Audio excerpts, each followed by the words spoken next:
Hello friends, this is your friend back with a new fanfic. What if Hinata and Hanabi fell in love with Naruto, making Sakura jealous?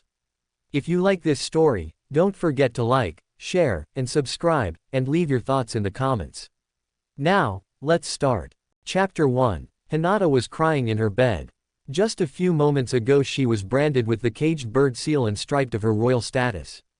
Hanabi had been named the next head of the Hyuga clan, and boy did she rub it in her face. Her father wanted nothing to do with her, even going as far as to call her a disgrace. He was the one to initiate the sealing out of duty, but she knew he was doing this for his own pleasure. It was excruciatingly painful since the seal was meant for children so they wouldn't be too much pain, but she was 15. I told you that I will beat you and now look at you. I'm disgusted to think that you, a failure, could ever be my sister, but at least the only time I'll see you pitiful face is when you serve me food and do the cleaning around. Ha ha ha. With each word Hinata felt her heart shattering, like someone took it and stomped on it repeatedly. She loved her sister very much, but the person she saw wasn't the same adorable little girl that used to look up to her for guidance and understanding. Those days were long gone, and it took her till now to realize it. Hanabi had grown into an arrogant girl that was close to rivaling her father, and although Hinata did the best she could to be the mother figure Hanabi never had, it still ended with Hanabi turning her back on her. Hanabi had no idea how much she broke Hinata. She was literally the only person Hinata could talk to since she was so shy, but that has definitely changed now. Hinata would have gladly sacrificed herself to the seal if it was to protect Hanabi, but that was not the case. She was just branded out of spite. Here she was sharing a room with 6 branch family members, but at least they made her feel welcomed. The branch family members were probably the nicest people in the Hyuga compound. In some ways they still thought of her as royalty, but Hinata didn't want that. She never did. All she wanted were for all the Hyuga to be united and treated equally. When Neji arrived back from a mission, he was absolutely furious with the main family for branding her, and would have done something too if she hadn't pleaded with him to let it go, but could she let it go? Hinata wanted to feel angry about this situation, but the only thing she could feel was sadness. She was sad that the situation had to escalate to this, and even though she was upset with Hanabi, she still worried about her little sister. Will the position be too much for her to take? She didn't ponder too much as she drifted to sleep. At the same time Hinata went to sleep, Hanabi was still wide awake. She just couldn't sleep. It was so irritating. Usually when she couldn't sleep, Hinata would always be there to aid her every time, whether it being through stories or a beautiful lullaby. Hinata had a beautiful voice, and although Hanabi acted irritated with all this, she truly did feel, to a certain point, touched at her sister's kindness and love. It was only a few moments ago when she was named clan head. She felt so happy to have one-up Hinata again, like all their sparring matches. Something changed in Hinata, and Hanabi didn't miss it. Besides, she kind of felt like she caused it somehow. She couldn't really tell, but Hinata's eyes became something akin to hopeless when she ripped her older sister a new one about her failures. Hanabi didn't remember much of what she said because she was basking in the afterglow of once again beating her pathetic sister at something, but the look on Hinata's face scared her a bit. It was the same look that someone who was giving up on something would give. Tomorrow she would be acting out her duties as Hyuga head by making sure everything is being run smoothly. She sighed and tried to sleep, but it was hopeless. "Good morning, Hinata-sama," chorused a group of maids as Hinata made her way to her morning laundry duties. Hinata gave them a kind smile and said, "Good morning, and please just call me Hinata." Hinata was different now. No longer will she be the one to let people hurt her by opening her heart and being the shy one. Naruto was an exception, but that was the only person that would have a definite place in her heart now. It didn't mean she was going to stop being kind though, it's who she is after all. Hanabi had slept a little, but it wasn't enough to escape the bags under her eyes. She felt so horrible and her body ached. The only time this would have happened in the past was when Hinata would be away on missions. She got out of bed and did her morning routine, then she decided to take a walk around the Hyuga compound to make sure that everything was fine. She was the new head after all. "Good morning, Hyuga-sama," a branch member greeted politely as he bowed. "Good morning," she greeted as she made her way to the branch family homes. She didn't know why, but she was looking for Hinata now. She told anyone who knew her that she didn't want anyone getting close to her because she was a loner, but in some way Hinata was an exception. She would never admit it to herself, but she actually wanted to know how Hinata was doing. Do you know where I can find Hinata? She asked a random maid. She's most likely in the laundry room, Hyuga-sama. The lady bowed then left. It took a while to find the laundry room, but she did. She saw Hinata at a corner, folding and lining clothes as she was instructed by another woman on which clothes go where. Good morning, Hyuga-sama, greeted another woman washing some clothes on the other side of the room. Hinata's attention was on her now too. Good morning, she said walking inside. Good morning, Hinata. Hanabi greeted a bit impatiently since Hinata was supposed to be the one to greet her first since she was royalty. Good morning, Hyuga-sama, Hinata greeted politely, but the love that she used to convey to Hanabi wasn't there. Hanabi felt like she'd been punched. It didn't matter Hinata called her Hyuga-sama instead of her name, but the way her big sister called her that title was sending red flags to Hanabi. She quickly composed herself so as not to draw attention to herself. Are you okay? Asked Hinata, seeing the bags under her eyes. Of course I am. I'm not like you, remember, Hanabi jabbed offhandedly. She expected to see those oh so familiar worried eyes and get those annoying questions from Hinata about her health, but what she received was not expected. Hinata glared at her. She actually glared at her, and for a moment Hanabi couldn't believe her shy and loving sister would actually do that, but this was really happening. Then I should get back to work. Please excuse me, Hyuga-sama, Hinata said curtly and actually spat out the Hyuga-sama part before she resumed her work. Hanabi couldn't hold in her shock this time. This was definitely not the sister she knew. She could see Hinata was upset with her, but Hinata was never upset with her before, even after everything she used to put Hinata through. Hanabi hated admitting weakness, but right now she had no idea what to do. She was actually scared of saying something that would have Hinata really pissed at her. Then I shall leave you to it, Hanabi said calmly and left the laundry room. Hanabi was walking around the Hyuga compound with a calm demeanor, but on the inside it was anything but that. Her mind was racing. It shouldn't have ended the way it did at the laundry room. Hinata didn't even look like she was interested in seeing her, and Hanabi was confused and worried. She was upset with me. But she's never upset with me. What's going on? What happened to my sister? She thought worriedly. She wanted to blame everything on the caged bird seal, but she would be just fooling herself. Her heart ached and she knew why, but she didn't want to admit it, not even to herself. She couldn't see Hinata again today because, truth be told, she was scared of what she might see her sister do next in her presence. Chapter 2. It had been a week since Hanabi had last talked to Hinata, and it seemed that things were getting worse for Hanabi. Her father decided since she was too young to become head, she would retain her heiress status for now until she was old and mature enough to properly claim the title of head in the future. Neji would talk very little with her now. Ever since he found out about what she said to Hinata, he'd been trying to ignore her ever since. She tried to convince herself that she couldn't see Hinata because she was busy, but even she couldn't escape the fact of that being one of the most stupid excuses she's ever come up with. She was in her room now practicing Kaji. Hinata always told her that practicing Kaji was like a way of expressing one's emotion. If you were angry or sad, it would show on the scrolls you use for Kaji. Her Kaji so far just looked sad, and Hanabi couldn't hide the bitter smile as she thought of Hinata and how she was losing her loving big sister. Her thoughts were interrupted as the door opened and a young maid walked through it with new sheets and cleaning supplies. The maid noticed Hanabi and had a surprised look on her face before she quickly bowed and stuttered apologies. I am so sorry for just barging in, Hyuga-sama, please forgive me. The maid was near tears as her body shook with visible fear, and Hanabi knew exactly what she was afraid of. The caged bird seal was a seal used to control the branch families of the Hyuga compound. It can only be activated by main family members, and it creates excruciating pain to the receiver. Some have even died because of being exposed to prolonged use of the seal. Hanabi knew the maid was very scared of experiencing pain and possibly dying. It all really depended on how long the pain is set as well as how strong the pain is. Usually Hanabi would be amused by this and laugh at the girl's face, but right now all she felt was numb. It's okay, you just here to do your job, right?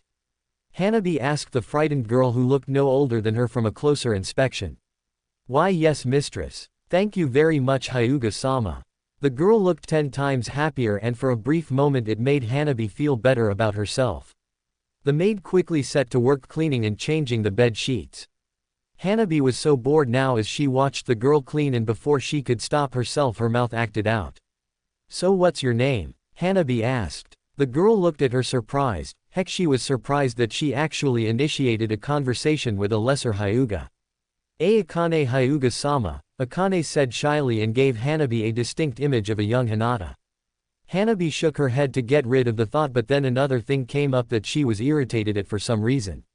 You don't have to call me Hyuga-sama. You can just call me Hanabi, she said. Every single time anyone called her Hyuga-sama, it just reminded Hanabi of the conversation she had with Hinata and it made her eyes burn. Thank you Hanabi-sama, Akane bowed politely. She was a bit calmer now, but the fear was still there and Hanabi was getting tired of it. Will you relax, Akane? I'm not going to hurt you, all right? Hanabi did her best to appear friendly, but from the terrified nod that she got as a response showed Hanabi that her methods weren't working in the least. Hanabi sighed to herself. Hinata was working in the kitchen with a few other women cooking for the many branch members, but her mind was elsewhere.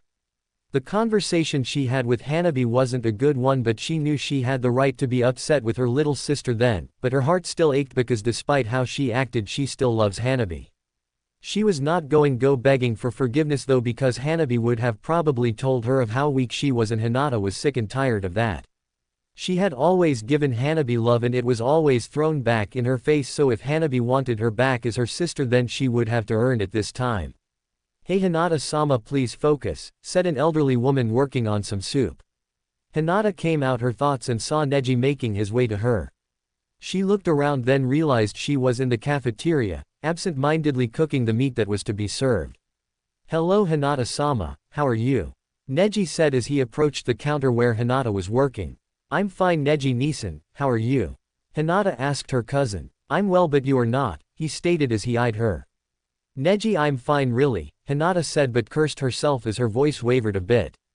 Very well then. If there's anything you need, don't hesitate to ask, Neji said, clearly not convinced by her statement as he left. Hinata sighed to herself. A few weeks ago everything was alright, not perfect but alright until her father did this to her. How did things get to this? She knew how. Those arrogant Hyugas put her here because of her weaknesses. She grits her teeth when she thought of the elders of the main family. They were just power-hungry old windbags, the lot of them. It was these times when Hinata misses her mother. When she was around everything seemed so peaceful. It was heartbreaking when she died giving birth to Hanabi, but Hinata never and still doesn't blame Hanabi for it. Great, she was thinking about Hanabi again. Work first, troubles later, she whispers to herself and gets back to work. Hanabi was confused with herself. Here she was, in her room, talking to Akane. At first it started out as just simple words just to get the nervous wreck comfortable around her, and that led up to the girl taking a sit next to her and talking about anything random she could come up with. Hanabi wasn't annoyed however, since she had at least someone to talk to. So Hanabi-sama, what do you do for your free time? Akane asked lamely as she ran out of things to say. Will you just drop the sama already? Hanabi said, irritated a bit. Sorry, is Hanabi-chan better? Akane asked curiously. Sure, whatever, Hanabi said distractedly. It's pretty weird, Akane said after a pause. What? Hanabi asked distractedly. You seem very strong-willed and confident, just like Hinata-sama told me, Akane said in a thoughtful fashion. Well, wait, what? You've talked to Hinata? Hanabi asked, trying to make sure she heard right. Sure, she's very friendly with everyone. She taught me a few things since she also teaches kids at our compounds, said Akane, and as soon as she turned to Hanabi she was bombarded with questions.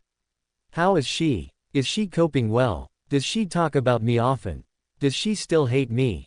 Hanabi couldn't stop herself. The week without Hinata involved in her life really did feel like torture. She doesn't hate you, Akane said confidently, but before anything else could be said the door opened and in walked Hiyashi Hyuga. I thought you'd be done with the scheduled cleaning, Hiyashi said seriously. Yes Hyuga-sama. I'm finished and please excuse me. Akane squawked as she rushed out of the room with her equipment. How can I help you, father? Hanabi questioned the current Hyuga head. We need to talk, was all he said, and Hanabi had a feeling that she wasn't going to like what she heard next. Chapter 3. Hanabi stared at her father. She couldn't believe what she just heard from him. The man she absolutely idolized. The man she wanted to grow up and be like. The man she took after. She looked at Hiyashi Hyuga with hurt and anger. This had to be a nightmare somehow because she just couldn't fathom this whole situation. What? Hanabi screamed in outrage. Do not raise your voice at me, Hanabi, her father commanded dangerously. But father, I don't understand, Hanabi said more calmly, but the anger was still in her eyes. Hinata will be freed from the Hyuga clan. She will be free to pursue anything her heart desires, and she can do that outside the compound. This way she can make a life for herself outside of Konoha if that is what she wants, Hiyashi said. But you're disowning her from the Hyuga clan, Hanabi said with a look of hurt and betrayal. Yes, but at least she will no longer have to be in the service of the main family members, her father said calmly. Hanabi wasn't stupid and she saw straight through everything he said. She knew he was doing this for his own gain and he wants Hinata to be as far away as possible so she wouldn't embarrass him further with her weak attitude. He always belittled and bullied Hinata ever since Hanabi could remember, and even though he was harsh on Hanabi as well, Hinata always got worse. Now he wanted to make sure Hinata had nothing to do with the Hyuga clan after branding her with the seal and making her go through all the pain of the process. That wasn't fair. How could he be so cruel? You were no better, her mind shot back, and for the first time in a long time Hanabi started to understand the suffering Hinata must have been experiencing, from her very own family no less. Hanabi couldn't fight the pang of guilt that shot through her heart at this. She was used to taking advantage of her sister Candice because Hinata made it easy. Besides, her father was a cold and calculating person and Hanabi always wanted to be like her father. Now however she was very much conflicted. I still need to discuss this matter with the elders, and in 2 days I will announce my verdict to you and Hinata, Hiyashi said. Why are you letting me know this though? Hanabi asked. It shouldn't be any of her business, besides she didn't feel like she had the right to know. I felt it fair to tell you because she is your former sister, but I will tell her as well, Hiyashi said as he stood up and left Hanabi to her thoughts. No, this couldn't be happening. If Hinata left the Hyuga clan, then Hanabi would possibly never see her sister again. She couldn't blame Hinata for leaving though. Heck, if Hanabi was in her shoes she would curse the very existence of the main family. Hanabi was starting to get scared now and she couldn't hide it. Hinata was like a mother to her, and if she suddenly left then Hanabi knew, she just knew that she would feel deeply hurt and betrayed. She needed to find something that could convince Hinata not to leave, but what could it be? What would make Hinata stay, if not at the Hyuga compound then at least in Konoha? Then a thought hit her and Hanabi cringed. She didn't like this idea, but it was the only thing that seemed plausible of working. She hated to depend on people, but right now she was close to becoming desperate and she knew only one person that could help with this situation. I refuse, Hinata said, glaring at her father with anger. She reveled in watching his shocked expression. He must not have gotten the memo on her attitude change. Think about this, Hinata. You'd be starting a new life without suffering here at the Hyuga compound. You'd be free to find love and marry as you see fit without confiding to the elders as well as myself, Hiyashi said calmly. They were in a secluded area where no one would hear them. Why are you doing this to me, father? Hinata pleaded with hurt. I am not your father, not anymore, Hiyashi said irritably. I see. Well, Hiyashi-sama, I refuse your offer, Hinata said. She felt heartbroken with what her father was telling her, but she wasn't going anywhere. Why? What's so important here? You don't have a status. You're a servant. What could possibly make you stay at the Hyuga compound? You would be free to roam Konoha, so what's the problem? Hiyashi asked impatiently. He was getting tired of all this. Hinata didn't even think he deserved to know. If they wanted her out of here then they would have to kill her. She would fight to the death if she had to, because even though she did love Naruto deeply and would be glad to be free to be with him if he would have her, the most important thing that was keeping her here, the one thing she was willing to die to protect, was her little sister. Even though they have drifted apart, Hinata would wait until Hanabi needed her. No matter what they threw at her, she absolutely refused to abandon Hanabi. I will give you time to think about this, Hinata, Hiyashi said, a bit upset as he left before Hinata could say anything. Hinata stared at his retreating form sadly. How could he do this to her? She was his daughter, didn't he love her? Hinata pondered as she made her way to her duties. Uzumaki Naruto. One of the most prominent ninjas Konoha had in its arsenal was in his apartment, bored as heck. Tsunade gave him the week off so he could relax since he'd been exhausting himself with non-stop missions. Ever since they beat Pain and the Akatsuki, things had been peaceful in the village hidden in the leaf. He was 16 now and acted more mature than he did when he started out in the ninja academy, although that didn't stop him from pulling a prank here and there just to pass the time. The villagers were slowly beginning to like him too, which was a bonus for the hyperactive ninja. He thought about his life because let's face it, there wasn't anything else he could do at the moment. Sakura started to hang out with him more ever since the event of the Akatsuki, and Naruto was happy with that. She even flirted with him on occasion, but Naruto treated that as if it was just playing around. He didn't have a crush on her anymore. He thought back to when he fought Pain and he felt like something else happened then that he should remember, but he struggled to do so. He does remember Hinata putting her body on the line to protect him, but the rest of the memory was difficult to visualize. Hinata was always a great friend and she had a place in his heart for his precious people.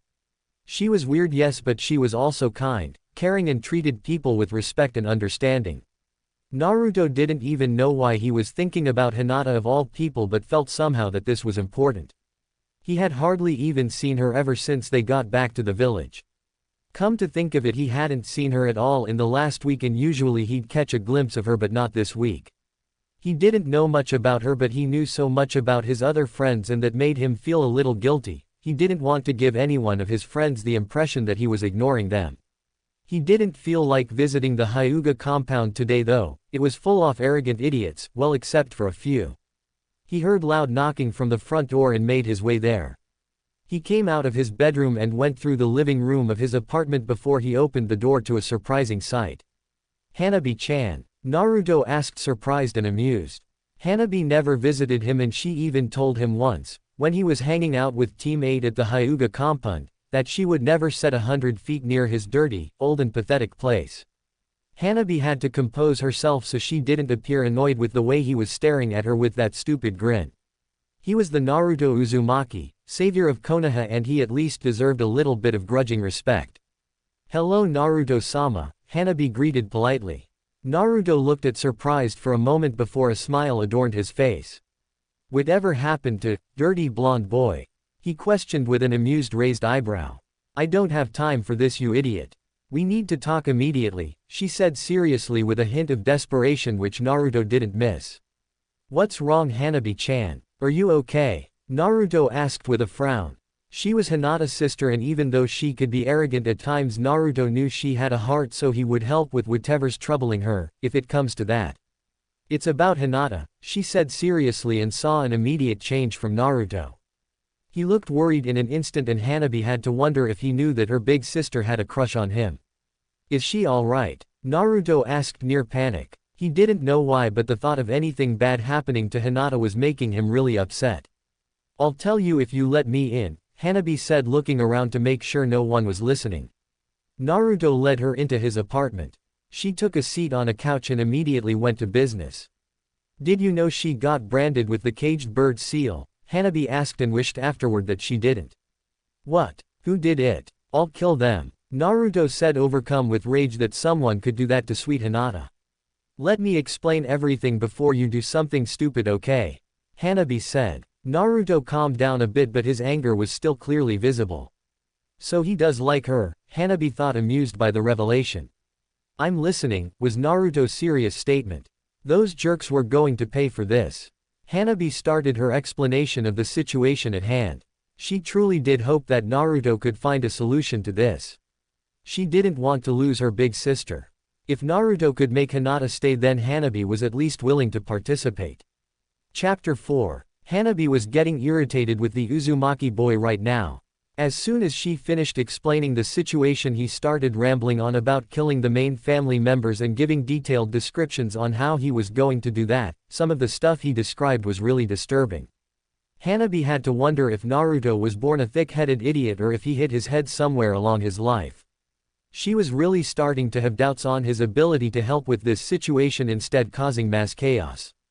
"Will you shut up already?" Hanabi said. She had enough of his antics.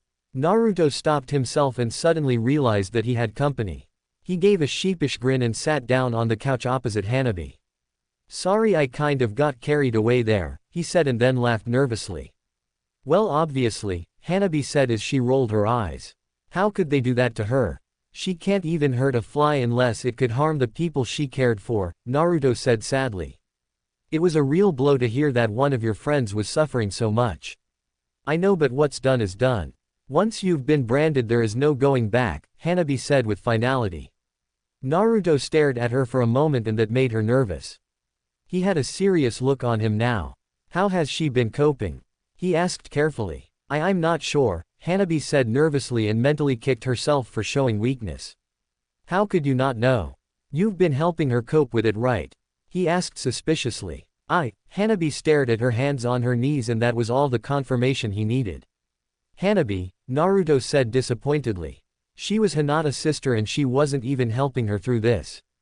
Hanabi's heart skipped a beat when she heard him say her name like that. He hadn't even used Chan in her name like he usually did. She looked at him fiercely. It's not my fault she's weak.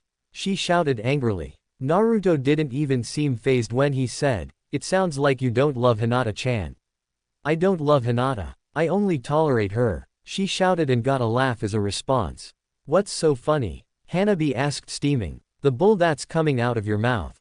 He laughed and then composed himself. Don't try to kid yourself. If you didn't really love Hinata-chan then why are you here? The place that you told me you'd never set foot near. Naruto questioned and all he got as a response was stunned silence. Look, I never had a family before so I'm not sure how things work, but I know siblings are supposed to look out for each other and from what I can guess you've only been the receiver and not the giver, he said seriously. Look, the only reason I came here was to ask you to convince Hinata to stay in Konoha, Hanabi said sadly, trying to change the subject. She had already given up on the possibility of Hinata wanting to stay at the Hyuga compound after everything she has been through. Hinata-chan's leaving Konoha? Naruto asked, shocked. No, but she may be disowned in 2 days from my clan and that could give her reason to leave Konoha if she wanted to. Her eyes were starting to burn now but she refused to cry. Those jerks. Arg. Why do you need me to convince her though? Naruto questioned confusedly. Hanabi had to pause at this. She thought he already knew about Hinata's crush on him. Don't you know that my sister? She didn't finish and waited for him to catch what she was saying. He had to know. Your sister what? He asked confusedly. Hanabi was shocked and had to refrain herself from slapping the living daylights out of him. He didn't know. How could that be possible? Everybody else knew about the crush but him. God, he was such a dense idiot. Never mind, she said irritably. Hinata would have to tell him because Hanabi didn't want to mess with her sister's potential love life. Okay, anyway, I think it would be better if it was you who convinced Hinata-chan to stay, he said. Why me? I mean, I haven't been a really active sister in the better part of her life. She didn't want to approach Hinata and receive nothing but hatred. Trust me, Hanabi-chan, you're what Hinata-chan needs right now, I'm sure of it, he said it with so much confidence that she wanted to believe him. How do I do this? She asked confusedly. She had never been the one to help somebody like this before. Just start by being there for Hinata-chan. Do whatever it takes to show that you care for her as much as she cares for you, Naruto said and gave her a smile. Hanabi left his apartment soon enough and the smile on Naruto's face disappeared instantly. He went to his room and sat crossed-legged on his bed as he concentrated and drifted into his mindscape. He walked through a beautiful forest and made his way to a clearing. He saw somebody sleeping against a tree and he made his way there. The person he approached seemed to be really out of it but he had to make sure. Hey, wake up, he said softly as he nudged the figure lying on the grass against a tree. 5 more minutes, said a beautifully melodic female voice. Naruto rolled his eyes. Did he have to do this every time he came here? Arg, you freaking lazy. Kurama. Naruto shouted, earning a loud eep for his troubles. What the heck, Naruto-kun? Shouted an annoyed beautiful young-looking woman. She had beautiful long red hair that went past her shoulders, blood-red eyes, nice and smooth pale skin, enticing curves, a cute face that could melt any guy's resolve and was wearing a beautiful blue sundress with orange flowers. Well, I wouldn't have to shout if you'd just stop being lazy. Seriously, ever since Akatsuki's demise all you've been doing is sleeping, said an irritated Naruto. Well, I can't help it. This place you made for me is so tranquil and it's not like there's anything to do around here, Kurama pouted. That was another thing. Ever since they beat Akatsuki a few months ago, the Kyuubi began making an effort to know her vessel. Heck, Naruto didn't even know the Kyuubi was female until she told him, in which he vehemently denied her claim, resulting in another fight between them. It started out pretty rough because Naruto would not believe her, well, until she showed him her human form, which prompted a nosebleed from Naruto since Kurama was at the time. They started to interact more and Naruto found out that she wasn't as bad as everyone made her out to be. They had a great bond, like a brother and sister. He could honestly say that he cared about her very much and she cared about him as well. Is something wrong, Naruto-kun? Kurama asked upon seeing his upset face. Hinata-chan was branded with the caged bird seal, he said. Kurama was shocked. How long had she been sleeping? She knew the cute and shy Hyuga girl. She even knew about Hinata's crush on Naruto and always silently rooted for the girl. They would have both made a cute couple. Now the poor girl was branded with that awful seal. I need to know if you know of anything that could get rid of the seal on her, Naruto said. What makes you think that I would know that? Kurama asked, raising an elegant eyebrow. Well, you are really old. So maybe you've seen something that could help, he said as he shrugged his shoulders nonchalantly. A tick mark appeared on the Kyuubi's head and she promptly bonked the blonde's head. You call me old again and you'll get worse, she said dangerously. Sheesh, okay. So can you help? He asked as he rubbed the bruise in his head. I might, but I need to check the design of the caged bird seal in order to create a counter seal, Kyuubi said thoughtfully. So all I have to do is look through the seal design scrolls of those Hyuga bozos and you can make a counter seal to destroy it? Naruto asked hopefully. Pretty much, Kyuubi said and then giggled when she heard him shout, Yata, to the heavens.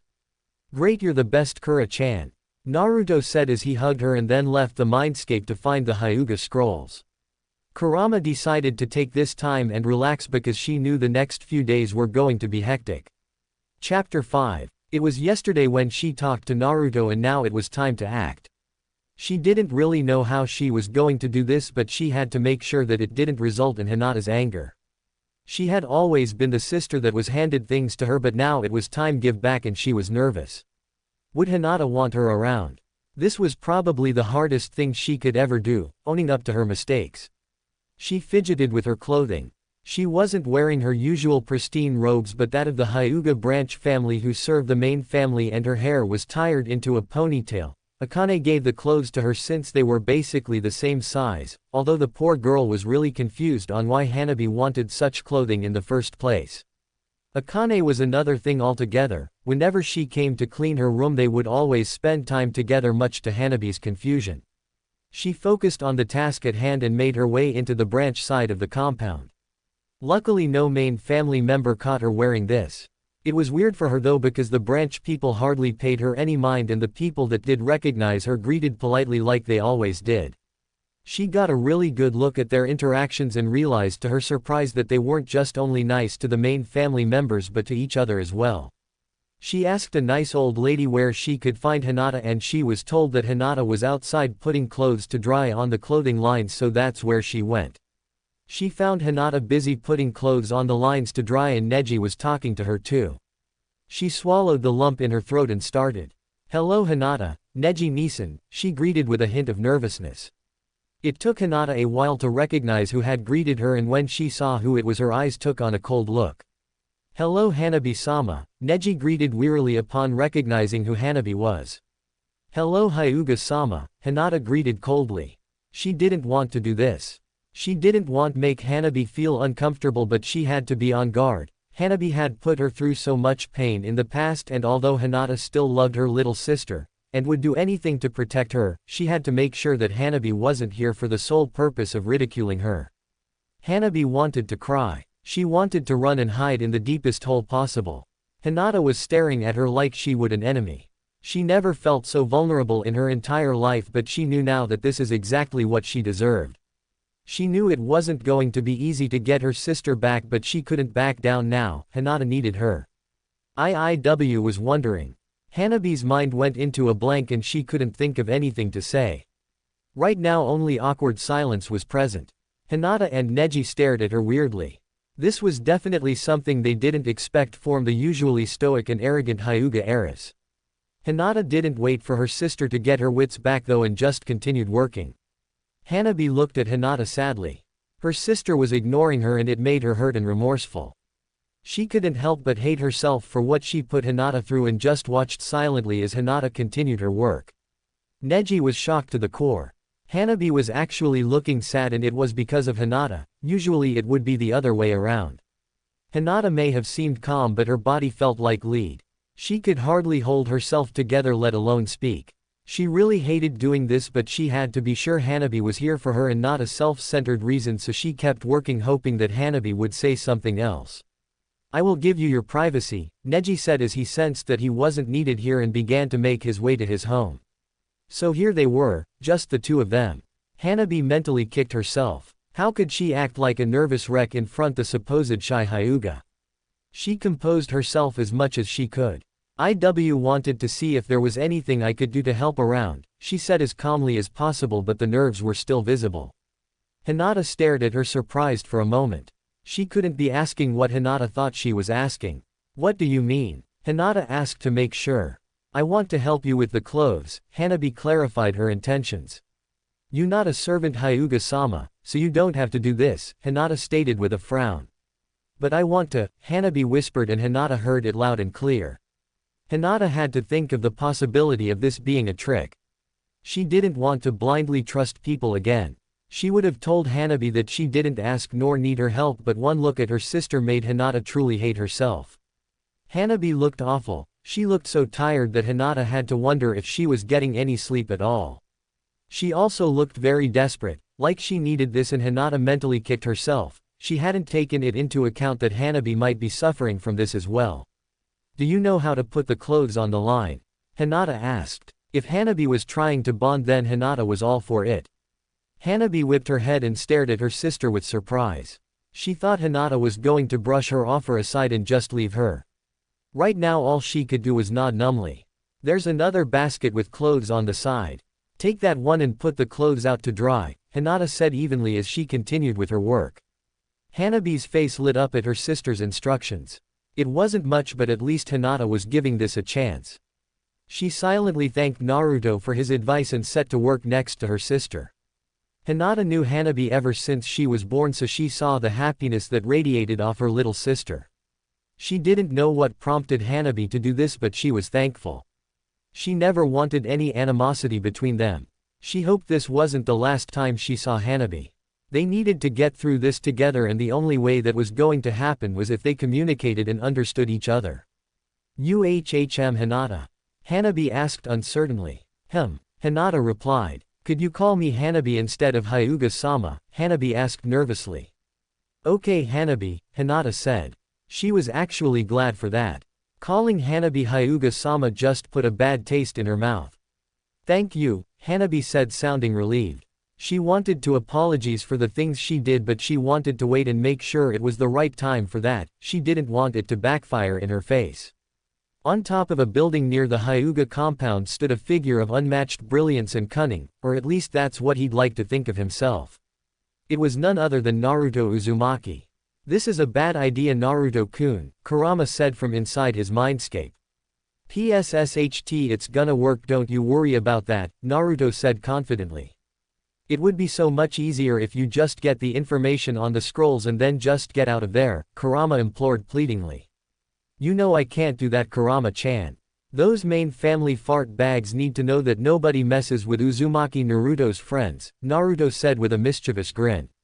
"You going to get caught," she said irritably.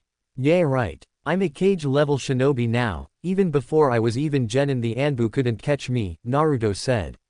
"You always have to be difficult, don't you?" Kurama said, then sighed dramatically. "Sorry Kurama-chan, but these people hurt Hinata-chan and I can't just look the other way. This prank is going to be legendary," Naruto said determinedly. Kurama sighed again. She was glad that he wasn't the type to resort to violence in this situation, but his pranks could still be a handful, especially for the receiver of the pranks.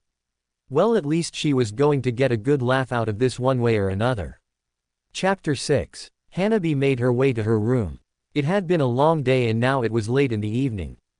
Hanabi thought about today and sighed sadly.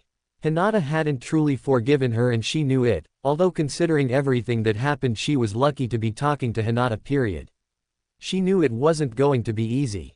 There was so much to make up for, so much to grovel for even if she did hate it.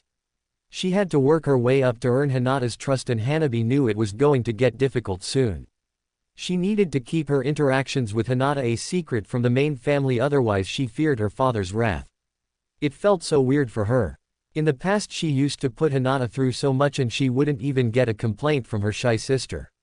She wasn't born a stoic and arrogant person, but since her father was like that she really wanted to take in his footsteps. Hurting others was his specialty, so she figured she should do the same. Look where that got her. She felt so stupid now. How could she do those things and not expect any consequences in the future? Was she really that arrogant? Well, she was a jerk and now she was paying for it. Hanabi went to her room to prepare for tomorrow. She was going to help Hinata with whatever she had to, no matter what. She closed the door to her room, never noticing the figure that whooshed past it. He was in. It wasn't easy though, since he had to dodge all the guards. They also had that Byakugan, so he had to be extra careful. Naruto made his way through the corridors of the main family building carefully. He hadn't gotten caught yet. In fact, it wasn't even that difficult infiltrating this place. Those Hyuga idiots were probably too arrogant to take their security seriously. They most probably thought that no one would dare enter their home uninvited. Guess they didn't count on him coming in.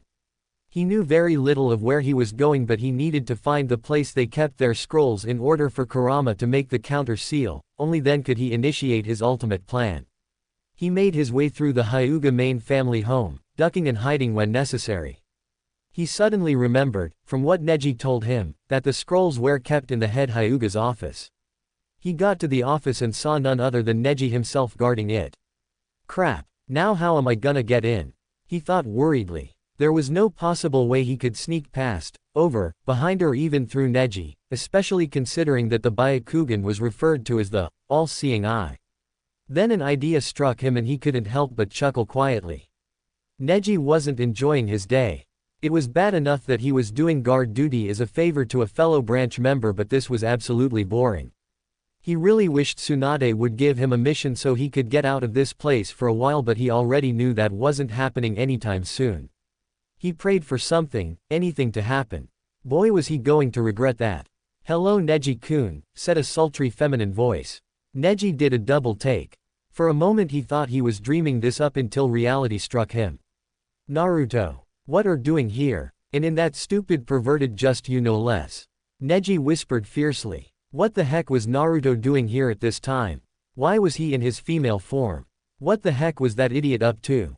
"I decided to pay you a visit, hot stuff." Truth be told, this wasn't Naruto but his female shadow clone. He didn't use this technique as much as he did as a kid, but that didn't mean he stopped using it altogether. He liked to call her Naruko nowadays because let's face it, he wasn't really good at coming up with original names. It was also pretty weird how Naruko took upon her own persona and actually acted like a girl. Naruto couldn't explain it, but the more he summoned Naruko, the longer she would last before popping and the more resistant she would become to touch.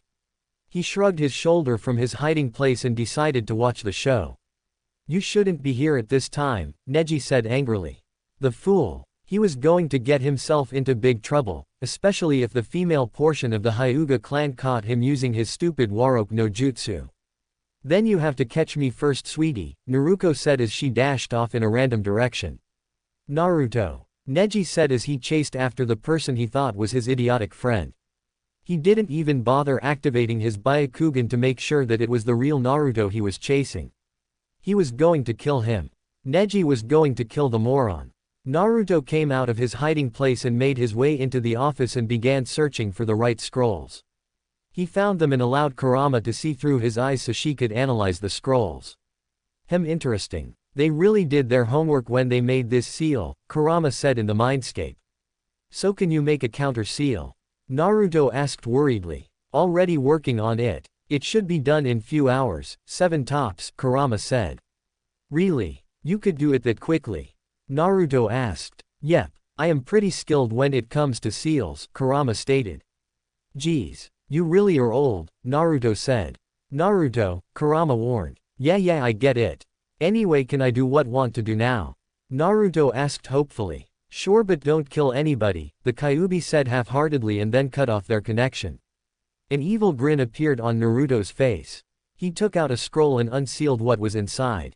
There was a lot of stuff which was understandable, he never did anything without effort. The sun rose slowly in Konoha. It looked to be a beautiful day in the Hidden Leaf Village. Workers made their ways to their destinations, eager to sell their product or service. The tranquility of the village wasn't going to last long though. Hiyashi Hyuga woke up the same way he always did, with a serious expression on his face. He was Hyuga head and it was his duty to make sure that he was respected among every Hyuga and everyone else, they were all beneath him for all he cared. He talked to the elders and they all agreed that it was best to cut his losses and disown Hinata, whether she liked it or not. If she made it difficult then they would just use the seal on her. Today was the day and he felt relieved, things were finally going to be back in order. He scratched himself and got out of his bed. He was about to make his way to his bathroom when something stopped him cold in his tracks. He looked at his bedroom wall in horror. Painted on the walls in red were the words, "Main family sucks balls." And Hiyashi couldn't hide his shock on the fact that somebody would dare write such a thing, in his private quarters no less. Before he could ponder possible suspects he heard a loud explosion come from outside and ran to investigate. He made his way to the main family garden which is where the commotion was. When he arrived at the scene he saw what the problem was. The people around and in the garden were covered with orange and purple paint, it looked like a bloodbath of color. He scratched himself again and decided to find out what happened. What is the meaning of this? He bellowed. Main family members stared at him weirdly but gave him no answer. Well, Hiyashi yelled trying to instill fear but only got weirder looks. A group of branch females approached him, some looking upset and others with blushes on their faces. "We didn't know you felt so strongly about us Hiyashi-sama," said one of the women with a blush on her face.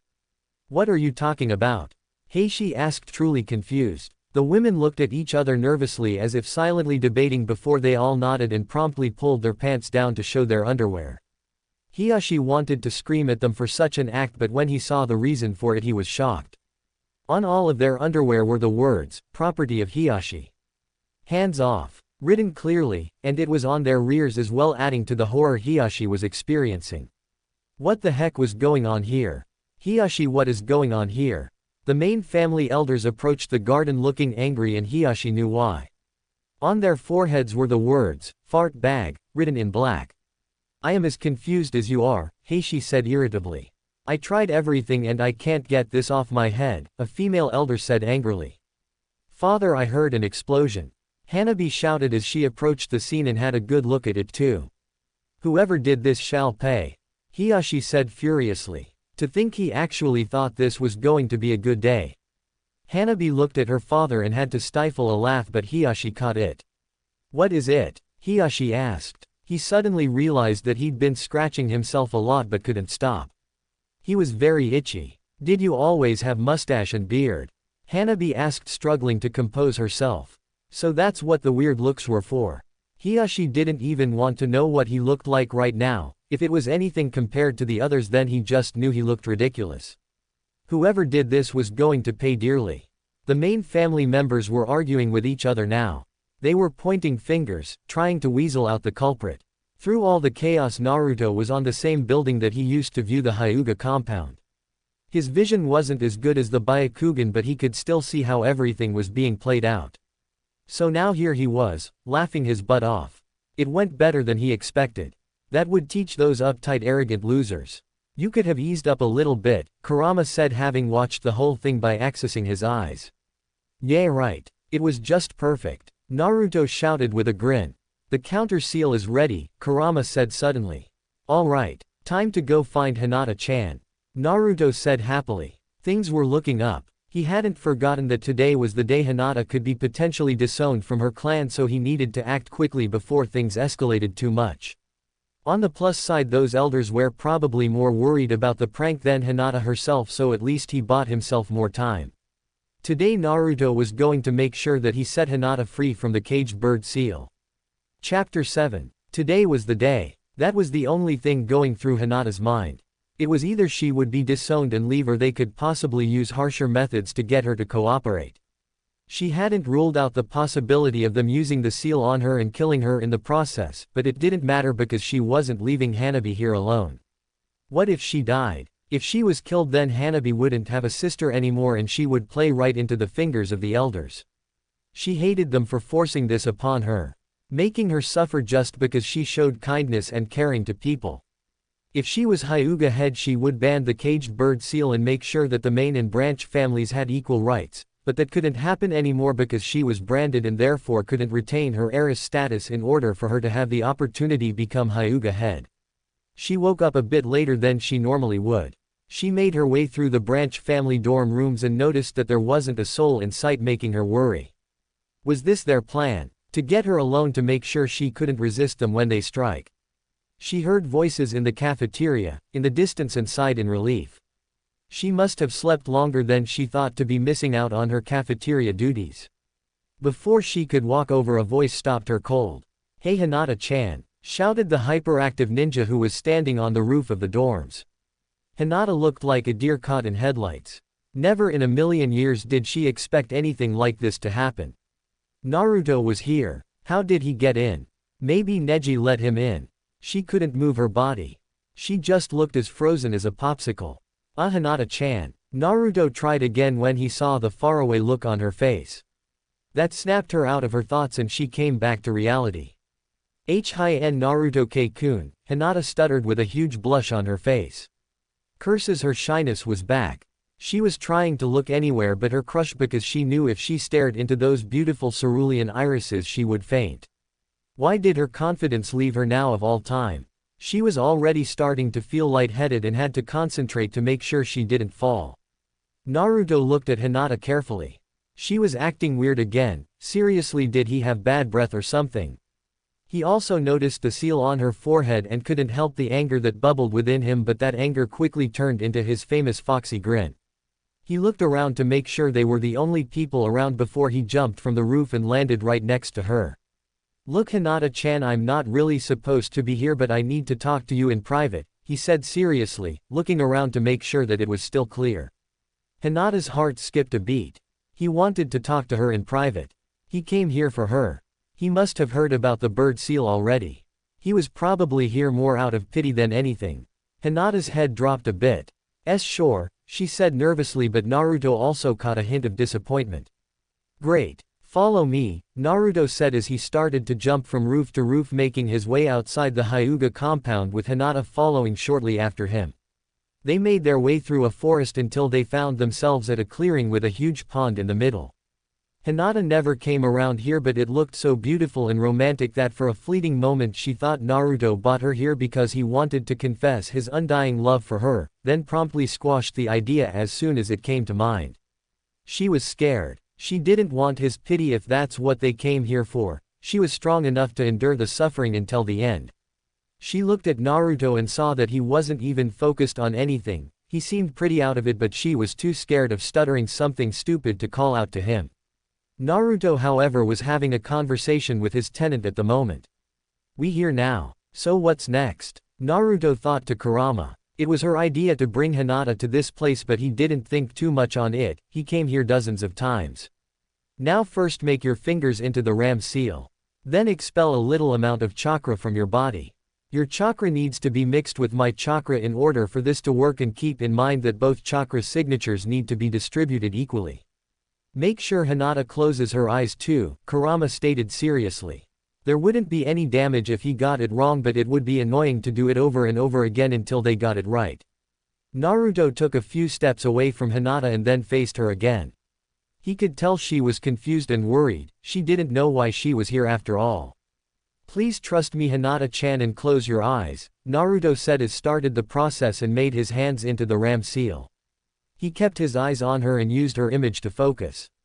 Strips of blue chakra emitted from his body, then the chakra color turned into a light lavender. Hinata was pretty scared right now. What was he doing? Was he going to hurt her? Hinata mentally kicked herself for the second thought. Her Naruto-kun would never hurt her. She stood there and closed her eyes, waiting for whatever was going to happen. "Well done Naruto-kun. The process is complete. You can get rid of the seal now," Kurama said happily. "How do I do that?" Naruto asked confused. "You have to kiss her," Kurama said, and waited until she heard him scream, "What?"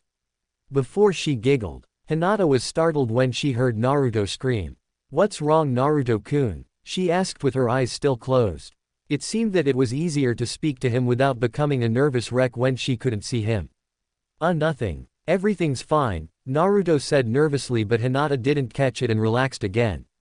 Ha ha ha ha, relax Naruto-kun. You only have to kiss her on the forehead where the seal is so the counter seal can do its work, and before you ask, there isn't any other way to do this. The last part was a lie though, he could use his fingers too, but Kurama was getting tired of Naruto's obliviousness to Hinata's feelings. Okay then. If this is what needs to be done then I gotta do it, Naruto said determinedly. Do what? Hinata asked when she heard him. Hinata could hear footsteps coming to her, and since she and Naruto were the only people in this area, then she knew it had to be him. What was he up to? Before she could ponder anything, she felt something wet and soft pressed to her forehead. She opened her eyes a bit and found herself staring at Naruto's close chest, then she quickly shut her eyes again as she gasped. Oh my god, he was kissing her forehead. Hinata's legs were like jelly and her face was burning up a storm. This couldn't be real. It had to be a genjutsu or a really vivid dream somehow. The love of her life was actually kissing her. He never expressed any interest in her before. God, it felt so good. Her forehead was giving off a lovely sensation and she moaned quietly. Hinata didn't move, she was too afraid that if she did then this would all end. Any coherent thought she may have had was shattered as she enjoyed this moment. Naruto for this moment felt really embarrassed. He felt he should have asked her if she wanted him to kiss her forehead, but his sense of duty overruled everything and he just rushed in. He couldn't see her face clearly, so he didn't know what she thought about this, but he hoped she would forgive him. His face was as red as a tomato, but he couldn't stop until the seal was destroyed. He glanced down and saw the caged bird seal glowing faintly, then it started to disappear altogether. He watched as it vanished from Hinata's forehead as if it never existed before he pulled away from the kiss. Hinata opened her eyes slowly when she felt him pull away. The kiss was incredible. She felt so lightheaded that she couldn't focus, but she did look into his cerulean eyes, those hypnotic cerulean eyes, and knew she was going to faint. Before darkness could claim her, she heard her crush say, "Hinata Hyuga. You are free," and then everything went blank. She didn't know how long she was out when she finally came to. She sat up and realized that she was close to the pond. She looked to her right and saw Naruto looking at her happily. Welcome back Hinata-chan, Naruto said happily. What's going on Naruto-kun? Hinata questioned and then cursed her shyness. Look inside the pond, was all he said. Hinata looked at him confusedly before she made her way to the pond. She looked inside and only saw fish swimming around. She also heard something that suspiciously sounded like Naruto chuckling quietly.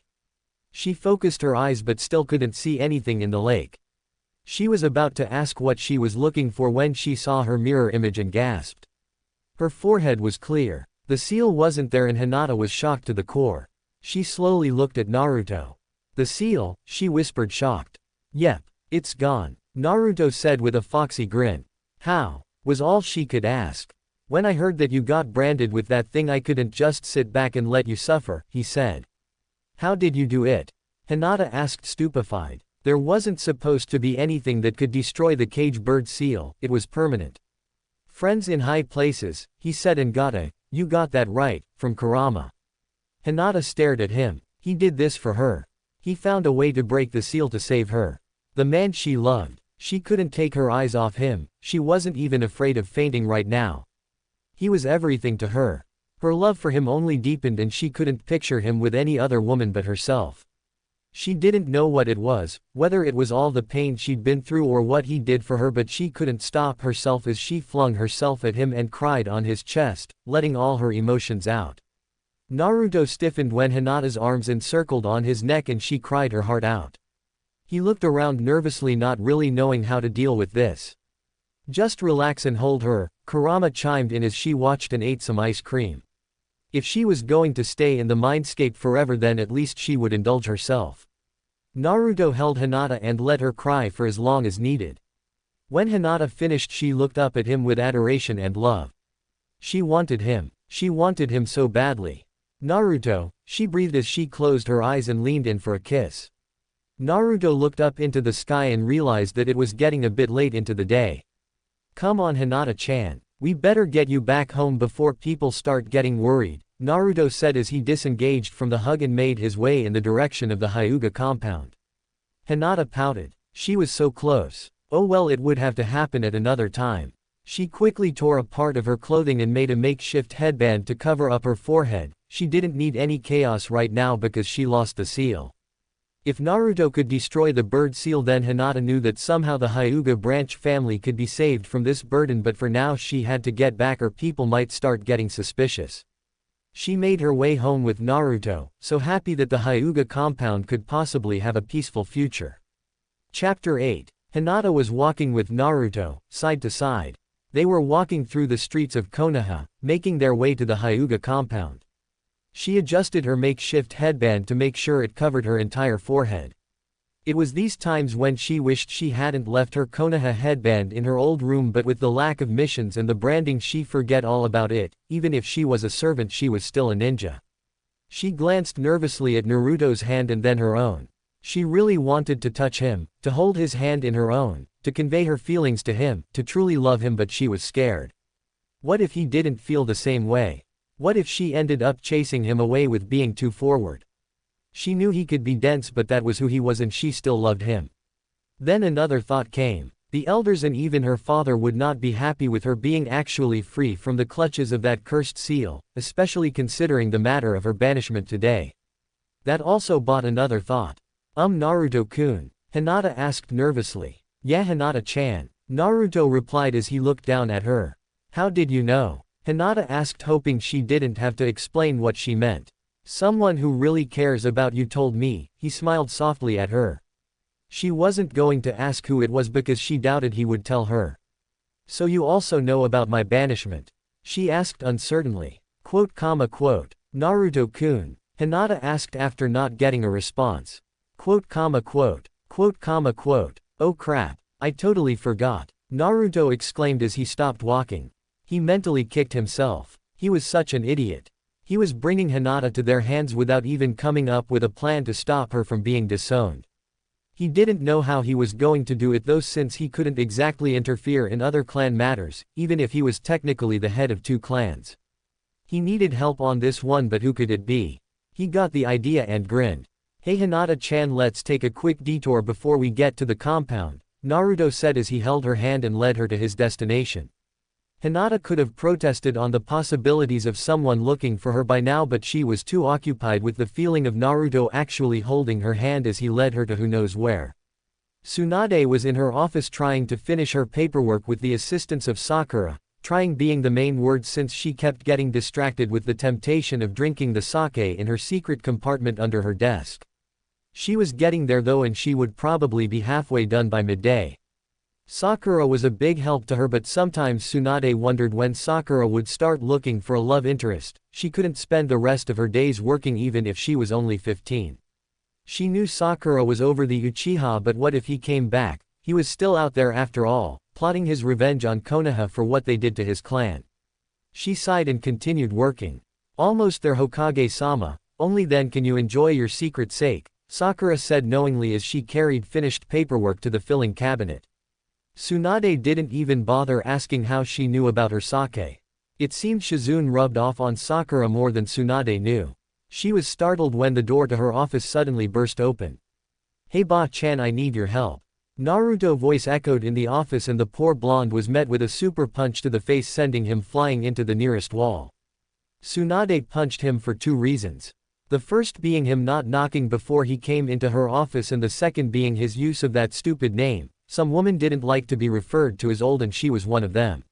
What the heck, you old hag? Naruto shouted as he came out of the hole on the wall. He shrunk when he saw the dark aura radiating off the Hokage. How many times must I tell you to stop calling me that, you brat? Tsunade shouted. She couldn't understand what was wrong with Naruto. He should have gotten the message to stop that name from the hundreds of punches she'd given him prior to today. Whatever. I need your help, he said seriously. Tsunade snapped out of her anger, and that's when she noticed the other visitor in the room. Fine, take a seat, she grumbled. Hey Sakura-chan, Naruto said as he noticed his former teammate. Naruto. Sakura shook her head, amused by his antics. She truly hoped he wouldn't lose his humor in the future, but that didn't mean he couldn't grow up when it called for it. "So what can I help you two with today?" Tsunade started. So Naruto started explaining all the events that Hinata had to endure.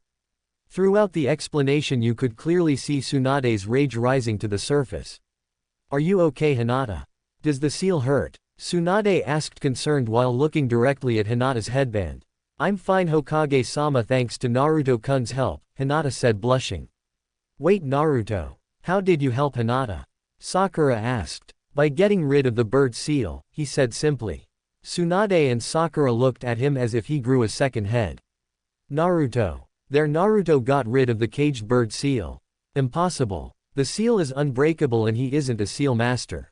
It's all true, Hinata said, smiling shyly and lovingly in Naruto's direction, which didn't go unnoticed by Sakura or Tsunade, the former frowning slightly. "Judging by the covering of your forehead, I'd guess nobody else knows about this." Tsunade asked, receiving a nod from Hinata. "Your banishment is today as well." Tsunade continued and got another nod. "You can't let that happen, I mean Tsunade-sama," Naruto quickly corrected as he saw Tsunade ready to punch him again. "This is very important, Naruto, because if you could really break the seal then you must see me later today."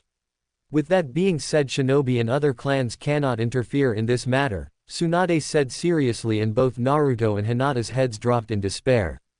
Tsunade suddenly stood up and gave them a smile. "But since I'm the leader of this village and I have the right to look after every individual here, then that means this matter concerns me as well," she said. "Wait, does that mean you can do something about this?" Naruto asked, confused. Tsunade rolled her eyes, but the smile was still on her face. "Yes, Naruto, that's exactly what it means," Tsunade said in mock exasperation. "All right." Naruto pumped his fist into the air. "Come on then, let's get this stupid thing over with," Tsunade said as she started to make her way to the door. Hinata followed, but before Naruto could do the same, Sakura tugged his arm. "Hey Naruto, after all this is done, do you think we could get something to eat?" Sakura asked, looking at him seriously. "Huh, oh sure thing, Sakura-chan," Naruto said almost distractedly, and for a moment he thought he saw Sakura's eye flash with an emotion he couldn't get. "Great," she said happily as she made her way to her mentor. Hiyashi was not a happy man at the moment. Thanks to that commotion this morning, which resulted in a lot of cleaning up and marriage requests from the females he supposedly owned as property, he momentarily forgot all about Hinata's disownment, and when he sent people to fetch her they told him she couldn't be found. So now here he was, with the elders, in their meeting room, waiting for news on that pathetic girl's whereabouts. Damn her. Why can't she just leave already? Why must she always give him trouble? He would make sure to activate the seal on her as soon as she came back, that will teach her of her place.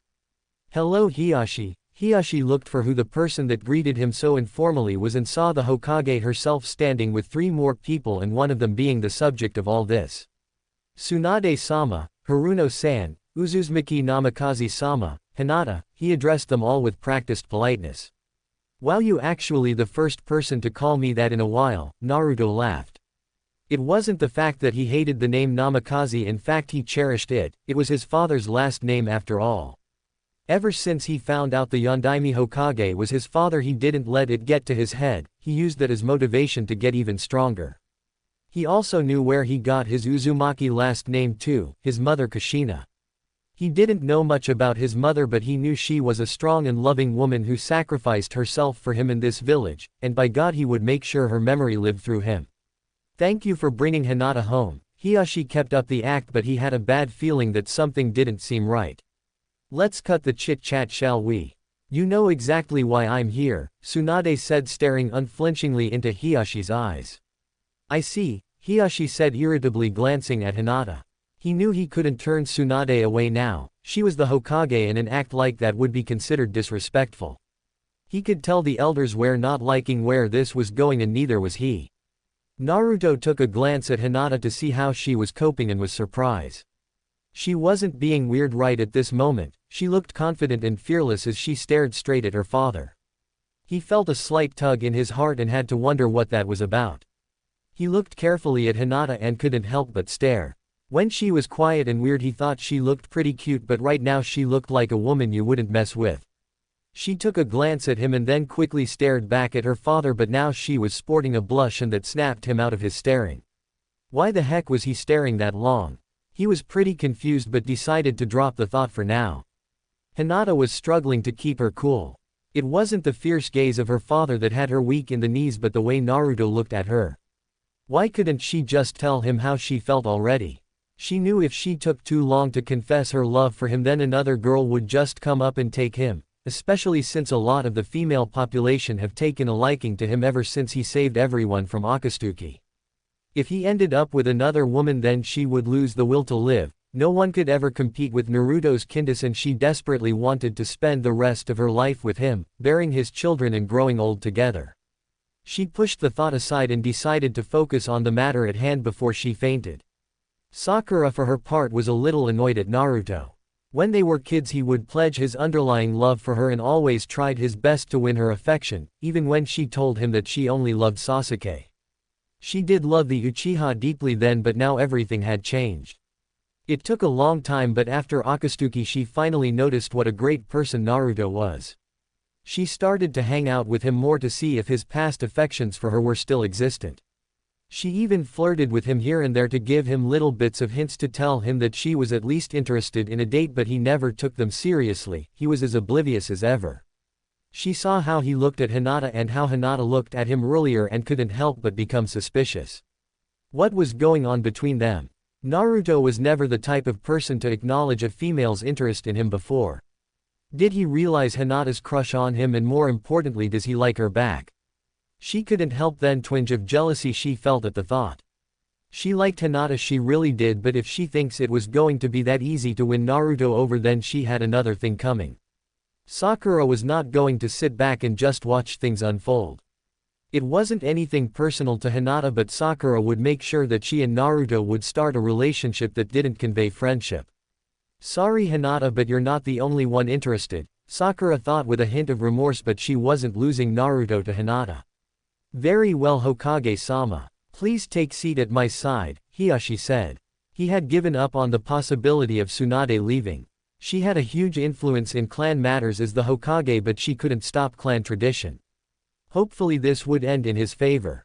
Chapter 9. You are free to take seat amongst us Haruno-san and Uzumaki Namikaze-sama, Hiashi said trying to at least be polite to these intruders. Sakura made her way and sat next to her mentor but the only thing Naruto did was stand right next to Hinata. You can just call me Naruto you know and I'm fine standing here thanks, he said the last part seriously and Hiashi knew he wasn't going to get the boy to step aside. So now here they were, Hinata standing side by side with Naruto staring at the seated elders. Naruto took hold of Hinata's hand for moral support, although he did hear something that suspiciously sounded like Kurama squealing, so romantic. But maybe his mind was just playing tricks on him. As you wish Naruto-sama, let us begin. Hinata Hyuga your reasoning for your summons here is due to me and the elders' agreement that it would be more beneficial for you to part with the Hyuga compound in order for you to not be subjugated to the life of a servant and the potential pain emitted from the caged bird seal, Hiashi said diplomatic. That's another thing Hiashi. Why was Hinata branded with the seal? Tsunade asked. She already knew the real reason but she didn't want to appear too suspicious. Hinata was unfit to be heiress and potential clan head and so I had no choice but to brand her, Hiashi said. He already knew she didn't believe him from the way she raised an eyebrow in his direction. Really? What made her so unfit that she was branded instead just being put with the other main family members? From what I can understand there are hundreds of main family members who don't even hold any rank but are still not branded with the cage bird seal, Tsunade asked with fake confusion.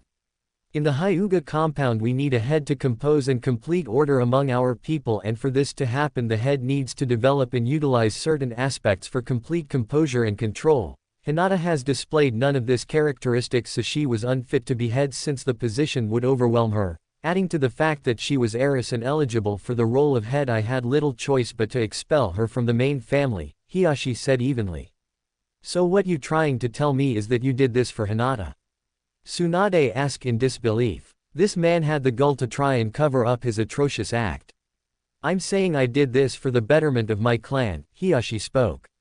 So why is Hinata here exactly Hiashi? Tsunade asked. She is here because we are freeing her from the suffering she has endured in the Hyuga clan, Hiyashi said. You mean banishment, Naruto said looking pissed, but he soon calmed down when he felt Hinata squeeze his hand gently. In technical terms, yes, Hiyashi said.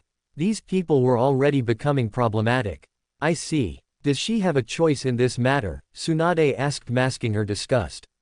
We cannot risk her suffering any further, so no, it is not optional, Hiyashi said. This time Tsunade did frown, but she had to keep her composure. What's your say, Hinata? Tsunade asked after a pause. Hinata knew her father wanted nothing to do with her, and although she was saddened by it, she had no choice but to take it as it was. She needed to be around though, she needed to see Hanabi after all. Then an idea came to her. I will do as you wish, father, but only on 2 conditions, Hinata said and saw Hiyashi's anger rising. And what are these 2 conditions? Hiyashi asked irritably. That I would be allowed at regular intervals, every day, to come inside the compound without trouble and see whoever I wish here, inside and outside the compound, Hinata said seriously. How dare she suggest that? That would defeat the purpose of the banishment altogether. He was about to deny her request, but someone cut him off. That's an excellent idea, Hinata. You wouldn't have to suffer if you don't live here, but visiting the compound as well would not be an unwelcomed prospect, Tsunade said. I do not think that is wise, Hokage-sama, Hiyashi said, trying his best to dull his anger. Nonsense. This way she would technically not be a part of the Hyuga compound at all. All in favor? She asked as she stared challengingly at the elders. They all looked pissed, but she didn't give a damn because she knew they had no other choice. If they didn't agree, then they would have to explain themselves further, possibly exposing their true intentions. She felt proud of her efforts when most raised their hands at her. We should agree on visiting times then, Hiyashi gritted out. If she was going to come here, then she should at least stay as little as possible. Is 5 hours fine? Tsunade asked with a smile. That is acceptable, Hokage-sama, another elder said, seeing as Hiyashi struggled to speak. Then it's settled, Tsunade said.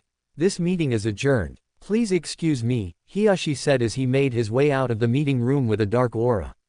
Tsunade stood and made her way to Naruto and Hinata, taking note of their intertwined fingers.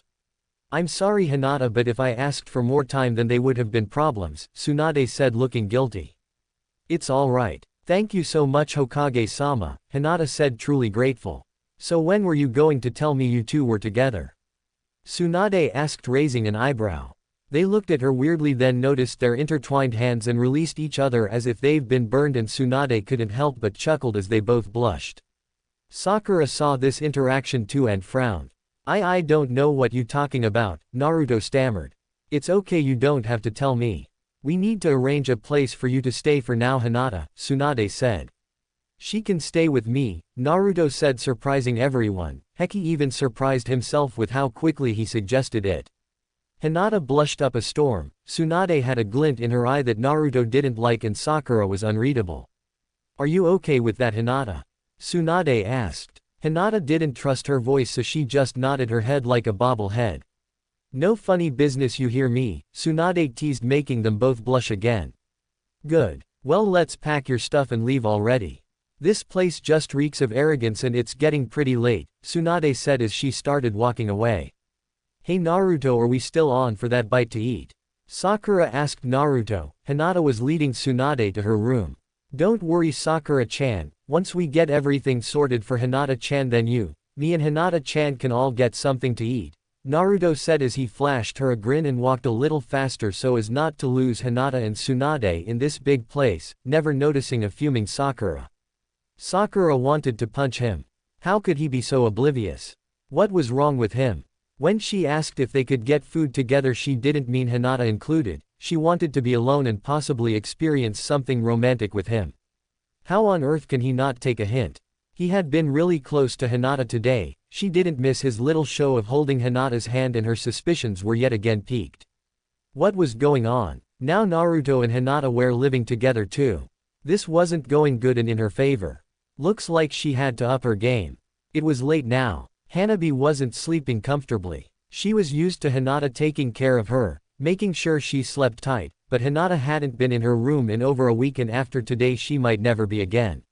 She couldn't sleep soundly, it was too difficult with the constant nightmares of her past misgivings. She felt something caressing her head and opened her eyes groggily from her bed. She looked up and saw a silhouette. Her mind was still clouded and her eyes were still blurry that she didn't know exactly who the person was, but the silhouette looked eerily similar to her mother. "Mom?" Hanabi asked in her groggy state. She rubbed her eyes and focused on the figure. It wasn't her mother but a surprised Hinata, and Hanabi stared at her wide-eyed.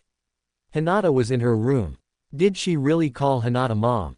She felt really embarrassed, and in the past she would have berated Hinata for waking her up, but right now she was exactly the person Hanabi was desperately waiting to see. "Hey," Hinata whispered softly, still caressing Hanabi's head gently. "Hinata, what happened? What did the elders say?" Hanabi asked groggily. She had long given up on masking her emotion around Hinata, but it would only be Hinata that would see her this way. "I've been banished," Hinata stated as she stared carefully at Hanabi's reaction. Hanabi was shocked. She knew it was leading up to this, but only now did reality strike. She was losing Hinata and she won't ever see her again. All the pain, the hurt, the suffering and her trying to make up for it was worth nothing. She felt like she was dying. She wanted to just lie in a hole for the rest of her days. Her body was numb, she couldn't think of anything coherent.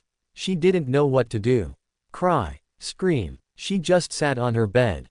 Hinata made sure she looked carefully at Hanabi's reaction. She saw the hurt, betrayal and most importantly the heartbreak that played off of her little sister's face. She had to know if Hanabi really wanted to make amends, and this was proof of her sister's regret. When Hanabi's breathing started to quicken, Hinata had enough. "But I made sure that I could come and see you," Hinata finished and reveled in seeing her sister's relieved face. "Are you going now?" Hanabi asked, sounding much better.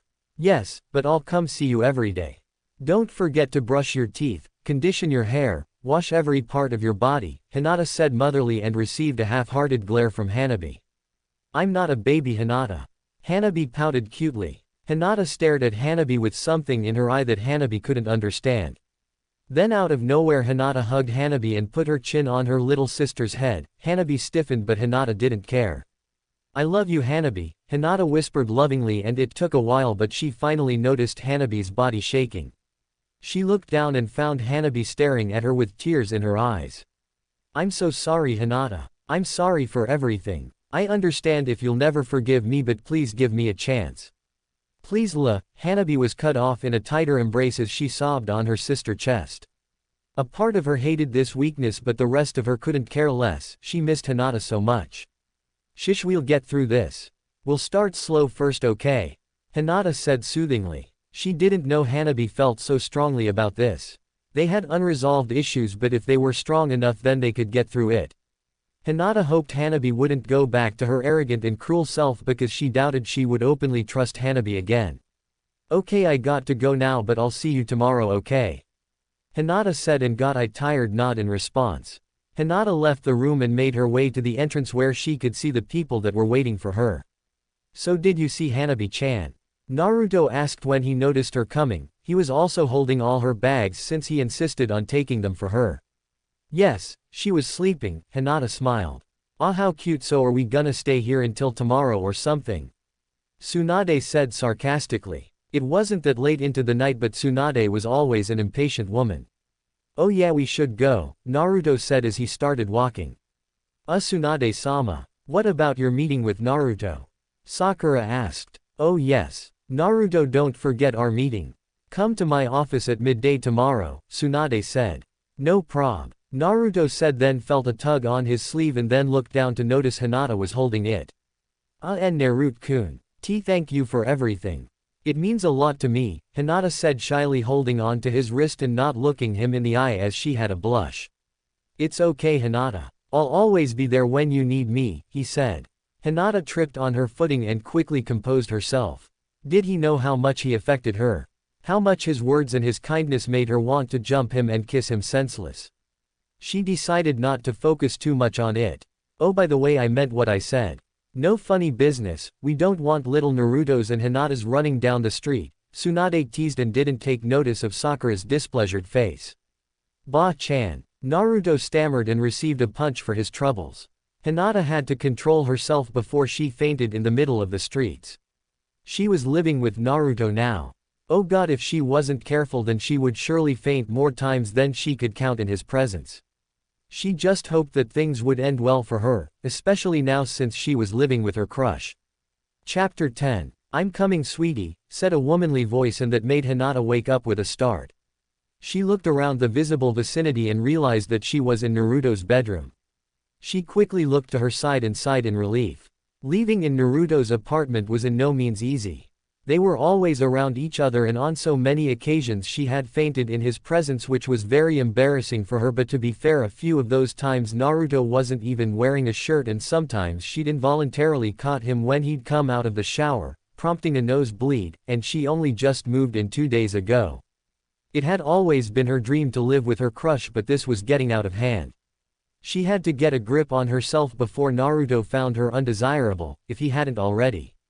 Then there was the issue of their sleeping arrangements. When they arrived here 2 days ago, Naruto immediately offered to share the bed with her, prompting further teasing from Tsunade and a punch from Sakura for his perverted idea. She felt so disappointed, but she was happy she wouldn't have to wake up every day and embarrass herself further in front of him. She also forgot about Sakura altogether. She didn't miss her disapproving of the whole situation, and didn't Naruto have a crush on the pink-haired girl? So many things to think about, but the one that was glaringly obvious even to her was the fact that she hadn't even made an effort to actually ask out Naruto or tell him about her crush on him. It wasn't because of Sakura, but she was just too damn shy to ask him out of fear of rejection. The more she thought about her inability to ask out her long-time crush, the more she felt like an idiot. She could just ask him on it, and if he doesn't feel the same way then she would know and possibly move on, but to who? No one has ever made her feel this way, no one. How could she possibly move on when he was her entire world, her universe? It would shatter her if he suddenly started dating another girl. She wanted to slap herself. She had the best opportunity that none of Naruto's admirers could ever have. She was living with him, for crying out loud, and all she can do is nothing. No, that will not stand this time. This was fate's way of telling her that it was time. This was her best chance, and Hinata had to swallow the lump in her throat and make her way to the dining room of the apartment. She had to admire this place. It looked way better than his original apartment. She spotted Naruto sitting up on the couch while rubbing his eyes. Looks like he just woke up. She mastered up as much courage as possible. Good morning, Naruto-kun, Hinata greeted and silently cheered herself. She didn't stutter once. Huh. Oh hey Hinata-chan, Naruto greeted back once he was aware of his surroundings. Naruto-kun, we need to talk, Hinata said seriously. It was now or never. Sure, what's up? Naruto asked, sensing her serious tone. It's about us, she stated. What about us, Hinata-chan? Naruto asked confusedly. Naruto-kun, I'm. Hinata cursed herself. Why couldn't she just tell him already? Yes, Hinata-chan, Naruto prompted. He wanted to know what was bothering her. IILL love, she couldn't finish before everything went black. Hinata-chan, Naruto shouted as he caught Hinata before she fainted. She'd been doing that a lot lately. Naruto didn't understand girls much, well, a lot according to Sakura. Hinata was always so confusing, but these 2 days she was downright weird. She interacted with him as little as possible, and she would pass out whenever he was around, and he had to wonder if his very presence was a curse or something. He didn't know why, but sometimes when Hinata wasn't looking his way he would look at her and stare, to the point where he had to be reminded by a laughing Kyuubi that he was staring too long. He hadn't forgotten Kurama and what she did. The seal she made was something impossible, and he wasn't dumb enough to think that was just dumb luck on her side. He asked her why she couldn't just make a seal that would free her from the mindscape, and she told him the seal that imprisons her is designed to absorb any countermeasures taken on it, so it didn't matter what counter seal or just use she made because the seal would just swallow it up. Minato really thought things through there. Naruto apologized for her predicament, but she just told him it didn't matter, and he made her stay in the mindscape enjoyable. He felt so touched by her words that he ended up squeezing the life out of her. He shook his head and then took Hinata to his bedroom and put her on the bed. He admired her cute face for a little while and then made his way back to the living room. He stayed seated for a little while and was about to do his morning routines, but was stopped by some knocking on the door. He made his way and opened it to see Sakura on the other side. Hey Naruto, Sakura greeted. Hey Sakura-chan, what's up? Naruto asked. Actually Tsunade-sama needs to see us right now, Sakura said in a serious tone. But I'm still wearing my clothes from yesterday, Naruto whined. No buts Naruto, come on, Sakura said. Naruto looked at his bedroom door nervously, then back to Sakura. Okay, gimme a minute, Naruto said as he summoned his shadow clone. Naruto, you still using that stupid perverted just you? Sakura asked as she advanced on him. No, Sakura-chan, she's wearing clothes this tea. He was cut off with a punch on the face, sending him to the ground. And you? Sakura shouted as she punched the clone in the gut, expecting it to pop, but was surprised when the female clone doubled over looking like she was in pain. Arg, what's your problem, you frickin' banshee? Shouted Naruto as she stood up and looked at Sakura murderously. Wah? Sakura asked dumbly, that stupid clone was supposed to pop. TCH, so you like picking on people that won't fight back, huh? Well, you'll find I'm not a pushover, Naruto said dangerously as she stared daggers in Sakura's direction and took an offensive fighting stance. Sakura had to wonder if she was dreaming. A clone that didn't pop when it got hit. That was impossible, but to be fair, anything involving Naruto was impossible. She didn't know what to say. This was definitely a way to start up a morning right. How is this even possible? Sakura shrieked. Naruto-chan, leave Sakura-chan alone, Naruto said as he got up from the ground. Frickin' howler monkey, Naruto muttered as she made her way into the apartment. Naruto, you her what? Sakura questioned, waving her arms animatedly. Naruto-chan, please look after Hinata-chan. Let's go see Ba-chan. Sakura-chan, Naruto said as he led Sakura away from his apartment. But, she's real. Sakura shouted, confused by this was so weird. Naruto made her way to the bedroom and saw Hinata sleeping soundly. She wasn't as oblivious as her creator, and after skimming through Naruto's memory she immediately felt sorry for Hinata. She was a very nice person, but her shyness was her biggest problem. If the Hyuga girl wanted to be with Naruto, then she would have to do better than what she'd been doing already. It was absolutely embarrassing to say the least. Naruto nudged Hinata softly and watched as the former Hyuga princess opened her eyes and then looked at her. Hey Hinata, Naruto greeted with a smile. Hinata just stared at the girl. She knew this was Naruto's Warok no Jutsu, but why on earth would Naruto turn into his female form, and wasn't he usually close to being in this form? Even the way Naruto was staring at her was different. Naruto-kun? Hinata asked, unsure. Well, you're not entirely wrong, Naruto said. What do you mean? Hinata asked, confused. I'm not Naruto, but I am his shadow clone Naruto said. Why are you a girl? Hinata asked, still confused. Because I want to be, Naruto said playfully. Hinata was too confused to think too much on this, that she just kept quiet. Naruto went to Ba-chan for something important and he left me in charge of your well-being, Naruto said after a pause. Oh, was all Hinata said as she looked down and stayed silent. Naruto rolled her eyes. What was wrong with this girl? Seriously Hinata, you'll never be able to tell Naruto how you feel if you keep acting this way, Naruto said with a frown. Hinata's heart stopped. Did Naruto really know what was going on with her? She couldn't. She was Naruto's shadow clone, so shouldn't that mean she inhibited Naruto's character traits? Even if she was a shadow clone, she should act exactly like the original Naruto, right? She had to make sure. What do you mean? Hinata asked. I mean your little crush on him, that's what, Naruto said impatiently. How? Hinata was cut off before she could ask with a hand. Look Hinata, Naruto isn't getting any younger and you're not helping yourself with dodging every single opportunity you get to confess. What if someone else takes him, huh? What then? You'll have no one to blame but yourself and you'll end up living with regret, Naruto said to Hinata seriously.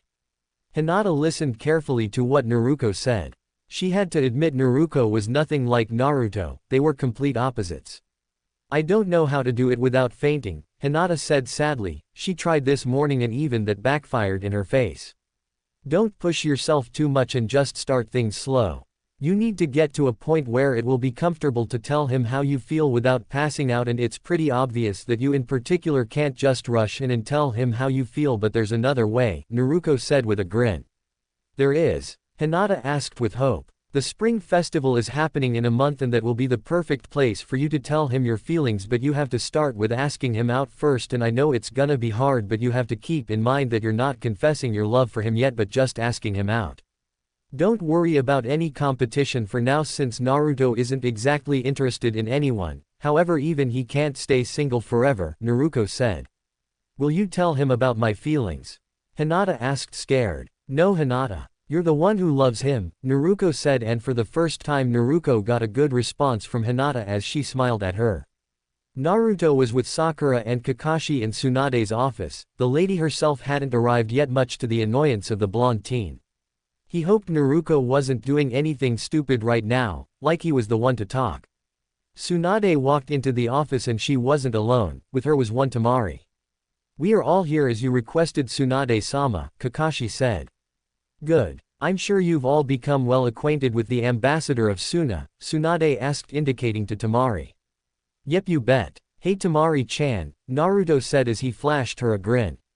Hey Naruto-kun, why haven't you been visiting us lately, huh? Temari put her hands on her hips and glared playfully at him. Ha ha ha ha, I guess I kind of forgot, Naruto said as he rubbed the back of his head. Well, obviously. You were always the idiot, Temari teased. So why are we here, Tsunade-sama? Sakura asked. I'll let Temari explain the situation, Tsunade said and motioned for Temari to begin. Well, we've got a bit of a problem in Suna, Temari said. Well, whatever it is, it couldn't be worse than Akatsuki, right? Naruto asked and received a serious look from Temari.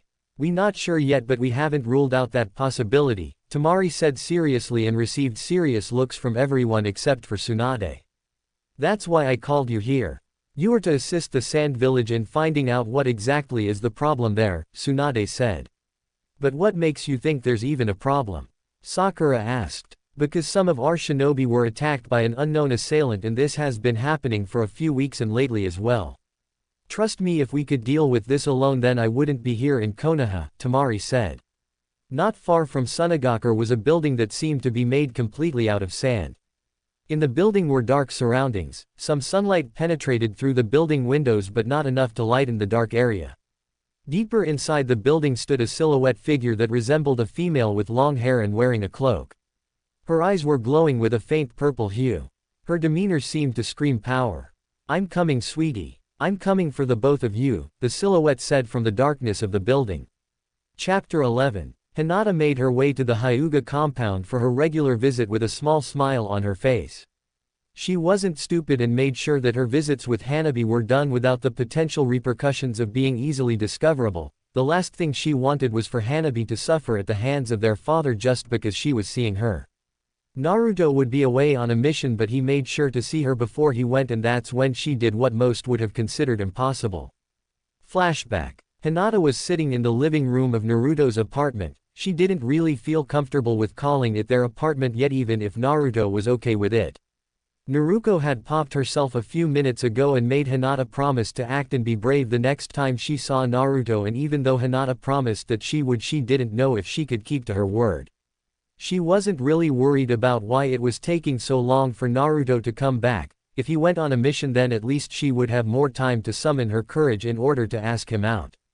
Her hopes were dashed, however, when the front door suddenly opened and in walked the man of her dreams. Hey Hinata-chan, Naruto greeted enthusiastically when he saw her sitting on the couch. Naruto-kun, Hinata greeted back shyly and mentally sighed sadly. She was never going to change, was she? I just came to tell you that I'll be gone for a few days because I gotta do a mission in the Sand Village, Naruto said. Oh okay, Hinata replied a bit less nervously. She felt so touched that he came back just to tell her where he would be, the man of her dreams indeed. Give me a minute to pack up and I'll be out in no time, Naruto said, smiling at her as he made his way to the bedroom. Well, he came to pack too, but that didn't matter. She looked down at her hands on her knees.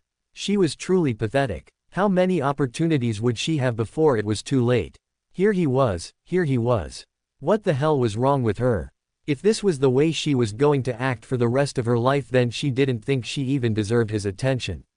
Okay Hinata-chan, I'm all packed up and I'll be back in a few days, Naruto said and made his way to the door, but before he could even touch the knob he was blindsided by a shout.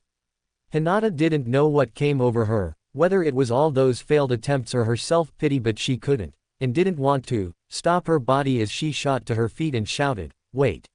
What's wrong Hinata-chan?" Naruto asked, a bit startled at her shout. Hinata looked around nervously after she realized what she did. Oh great, now what? She was struggling not to faint again. No. Enough was enough. Her indecisions and unease would be the death of her and she was sick of it. If she could act the way she wanted around her sister, then why not the love of her life?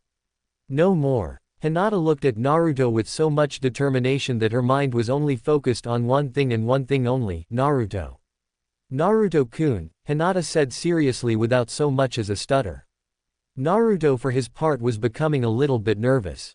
He had never seen Hinata look at him the way she was right now. Was she angry at him for something?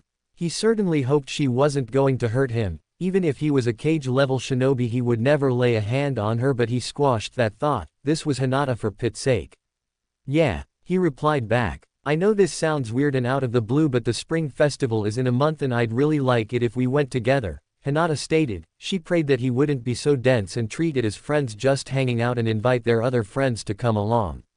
Sure thing, Hinata-chan. We can get the off. Naruto didn't get a chance to complete his statement because the look Hinata was giving him told him she wasn't happy with his answer. Naruto-kun, I meant just the two of us, Hinata clarified. She was using every ounce of willpower not to faint right now, and the only thing keeping her focused was the possibility of this being her last chance to have a chance with him. Just the two of us, Naruto repeated and went into deep thought. He was confused to say the least. What exactly did she mean? Should the two of them just hang out without the others? There was something more to this though. Hinata wanted the two of them to go to the spring festival together, just them and no one else. It took a while, but he finally put all the pieces together. Wait, like a date? Naruto asked in surprise. He never would have expected it to be a possibility of someone asking him out. Well, Sakura was a prospect, but even that was in his wildest fantasies when he was 12. He didn't even think anyone wanted to go out with him, but maybe he never paid enough attention to the female populace, and even so it wasn't like he was looking for a relationship at the moment. What should he do? This was definitely a serious subject and he had to think carefully before he said something stupid. Yes, Naruto-kun, Hinata replied and waited with bated breath for his answer.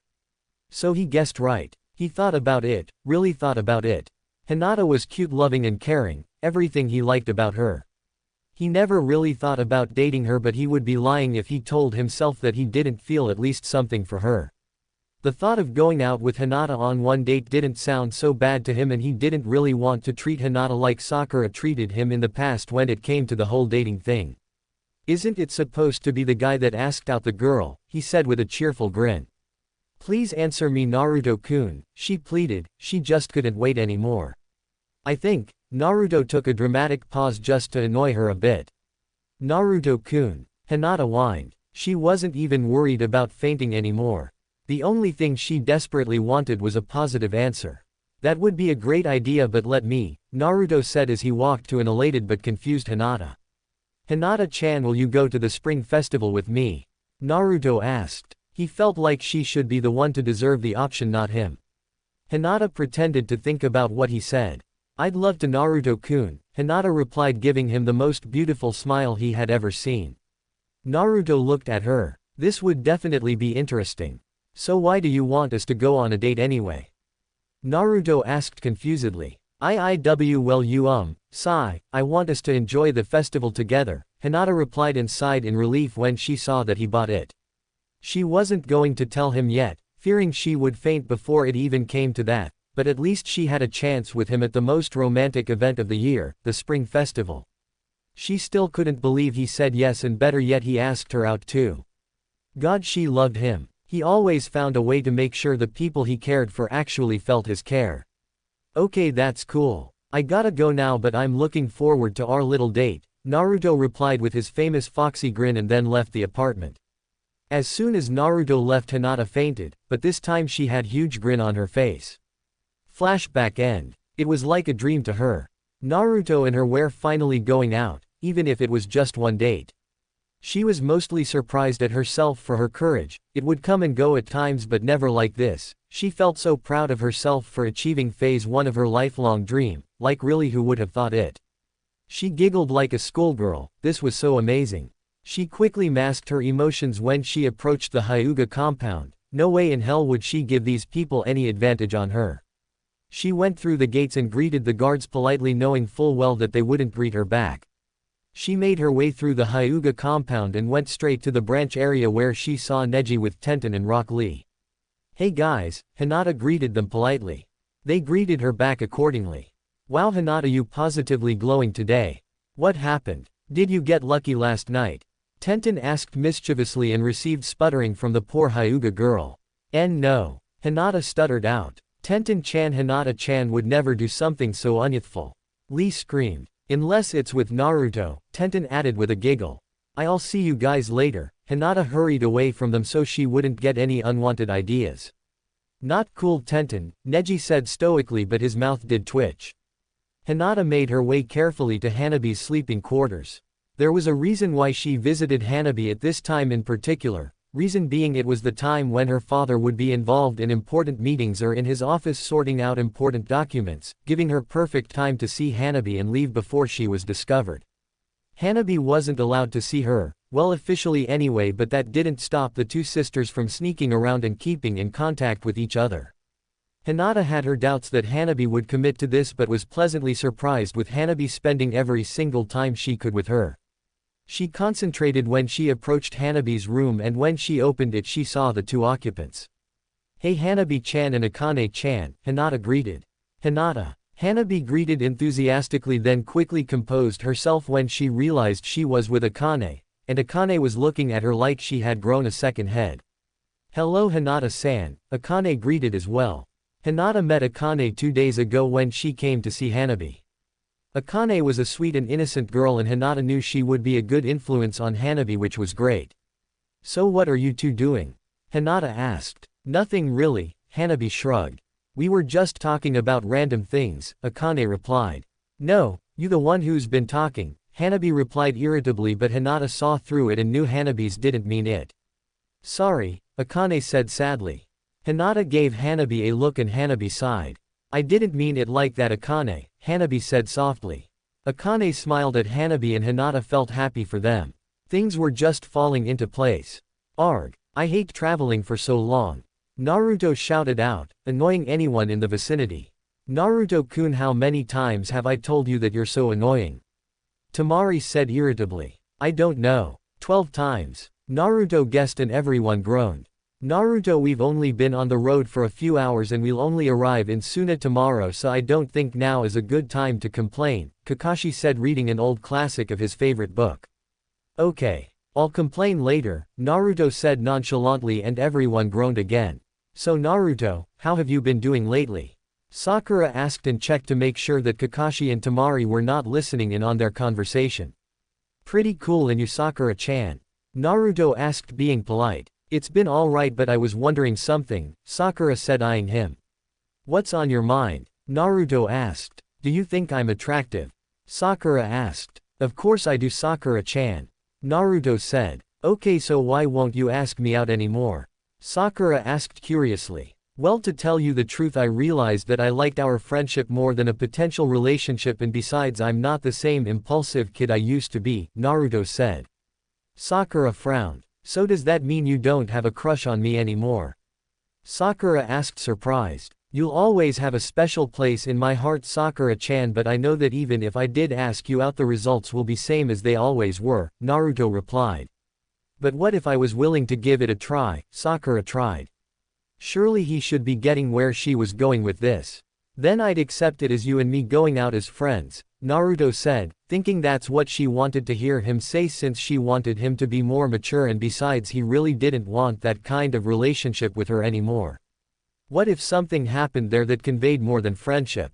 Sakura asked impatiently. "Don't worry Sakura, I wouldn't try anything to jeopardize our friendship," Naruto replied offhandedly. What an idiot. Sakura silently fumed. She was getting nowhere with this. Why did he have to make things so difficult? She couldn't just tell him that she wanted to date him, because she would lose power over the topic, and the one that she loved was being in control of any situation. She decided not to go any further with the topic for today. "So what happened 2 days ago at Tsunade's office?" Sakura asked, changing the subject. "Well," Naruto began. Flashback. Naruto made his way into Tsunade's office. He saw the Hokage herself sleeping on the job and sighed. He saw Sakura earlier downstairs and she told him he would witness this if he came in at the moment. For a fleeting moment he thought about making a prank here but then decided, for the betterment of his health and safety, that he would not commit such an act, yet. "Hey Ba-chan, wake up!" Naruto shouted and Tsunade woke up with a start. "What the hell, you damn brat!" Tsunade shouted. "I'm here as you requested," Naruto said seriously. "I see. Take a seat and let's begin," Tsunade said a bit groggily. So Naruto went on explaining everything from the beginning, including Kyuubi's participation in getting rid of the caged bird seal that was on Hinata. Tsunade knew the Kyuubi was not to be blamed for the attack that happened 16 years ago, but she was still weary of the beast. She trusted Minato's seal and knew the Kyuubi couldn't have a significant influence on Naruto. Besides, from what she was hearing, Kyuubi or Kurama was actually a nice individual, if she wasn't being mind-controlled. The Kyuubi being female was news to her too. She needed to know if the fox wasn't planning something that might involve the death of her people. "Naruto, it isn't wise to just trust anyone or anything that shows you kindness," Tsunade said seriously, expecting Naruto to understand her meaning, but all she got in return was a glare. "If you're trying to insinuate something about Kurama, then just drop it. Yes, she was involved in the Kyuubi attack all those years ago, but she wasn't in control of herself. She even healed me every time I got hurt, even if she was mostly thinking about her own survival more than mine. She has shown who she is these last few months, and I can honestly tell you that she has no ill intention towards anyone. She even forgives my father for imprisoning her and doesn't hold a grudge against Konoha," Naruto said seriously. "She could be trying to try," Tsunade was cut off. "Look, I know it's hard to believe, but trust me, Kurama has a good heart and she wouldn't hurt me. I trust her." "Fine, but I'm still not convinced yet. Is it possible to speak to her?" Tsunade asked. "Sure. She can hear and see you, but she can't speak back, so I'll speak for her," Naruto said, and then the conversation continued from there. "Oh, by the way, what I told you is an S-rank secret, so don't tell anyone," Naruto said. "Yeah, sure, you can count on me," Sakura said. "What are you two doing back there? Come on, we need to pick up the pace." Temari shouted over her shoulder as she dashed forward onto some trees. Naruto and Sakura focused and went after Kakashi and Temari. They almost forget about the urgent matter at hand. Whatever was happening in Suna would be discovered soon enough. Chapter 12. Finally, we're here. Naruto screamed excitedly. He was used to coming to Suna with all the missions he'd done in the past, but the hot desert was still something that annoyed him to no end. He marveled at the size of the sand village. Ever since the whole fiasco of Akatsuki, this place really took a turn for the better. "Yay," Sakura said unenthusiastically. She wasn't exactly in the mood for anything because even if it was early in the morning, the heat of the sun was beating down on her relentlessly, plus with her failed attempt to get Naruto to ask her out, then her mood would be considered justified right now.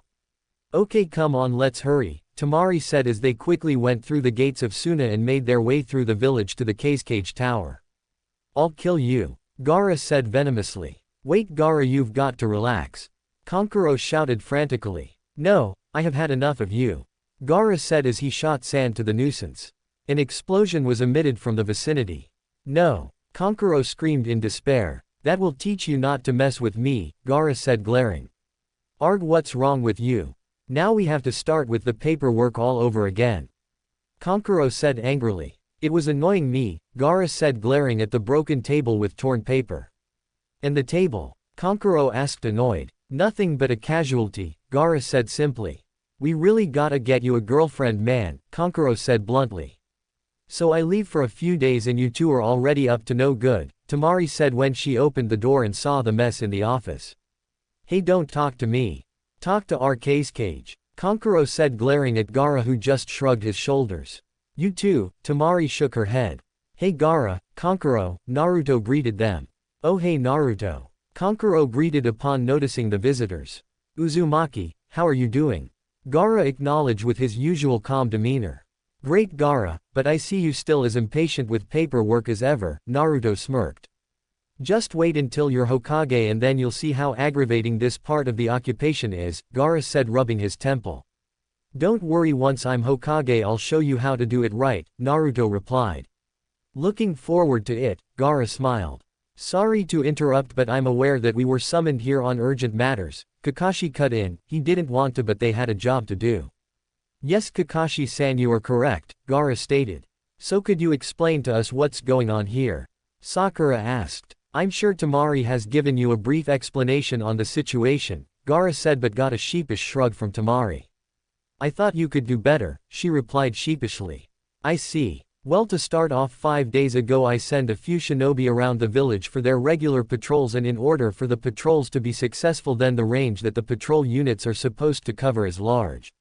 As expected, the patrols were going accordingly and the circulation of shinobi deployed and returning back was exceptional. However, problems started to become visible with patrols from the west area of the desert not reporting in after their patrol hours were finished. I sent a further number of shinobi to check and make sure nothing bad had happened, and to my surprise they all returned with the missing patrolman and woman, but that wasn't the surprising part. All of the ninja were extremely drained, to the brink of unconsciousness, and with further analysis it was discovered that they had lost a significant amount of chakra from their systems. For a moment I thought it was due to chakra exhaustion, but it was discovered that the chakra was forcibly taken from them. I asked a few of the conscious shinobi of what happened, and I was told that they were attacked by a cloaked woman. Ever since then I have called all shinobi from their patrols in order to increase Suna's defense against a potential threat, Gaara surmised. No way. You and I are the most powerful people around here, so let's go find this lady and kick her butt. Naruto said with a fist raised. Don't be an idiot, Naruto-kun.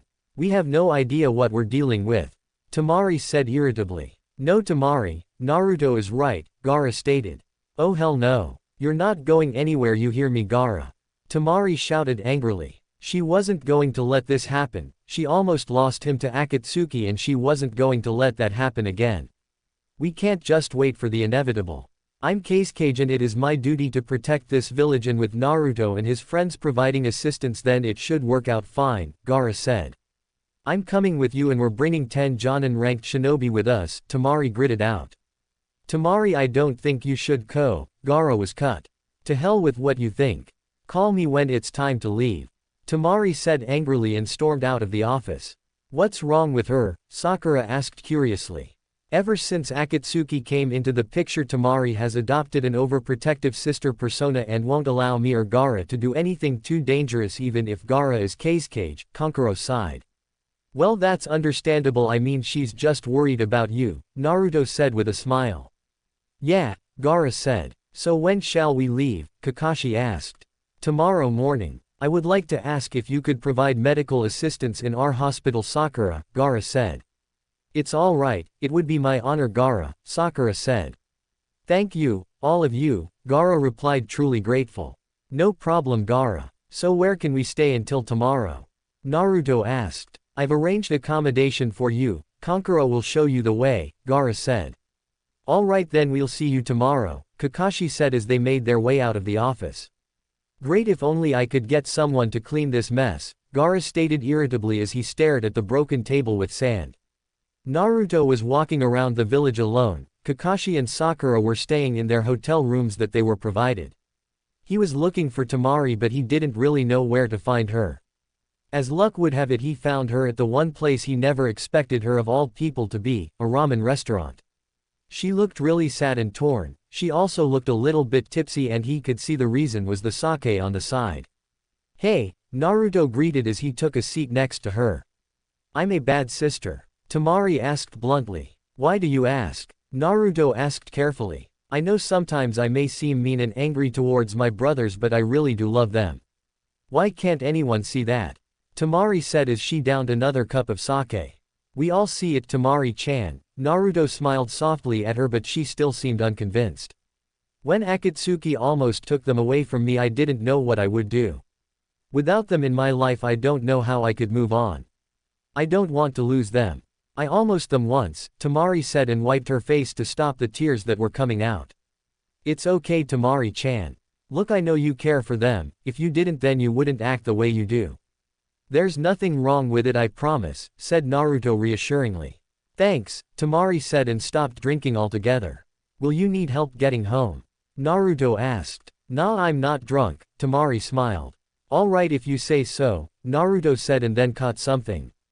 What are you looking at? Tamari asked as she also turned to see. The Spring Festival, Naruto stated as he stared at a poster.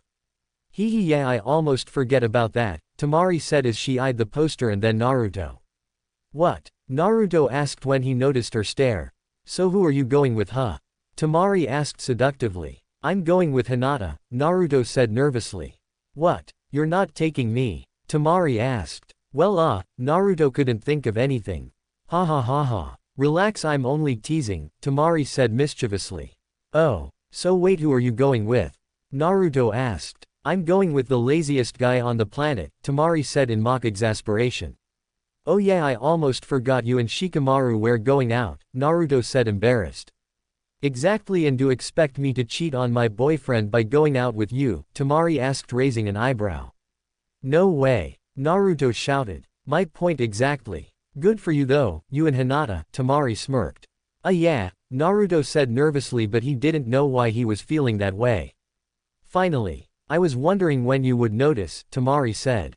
What are you talking about? Naruto asked. Never mind, I'll see you tomorrow, Naruto-kun. Thanks for the food, she called out as she made her way out of the restaurant. Food? Naruto questioned and got his answer in the form of a bill.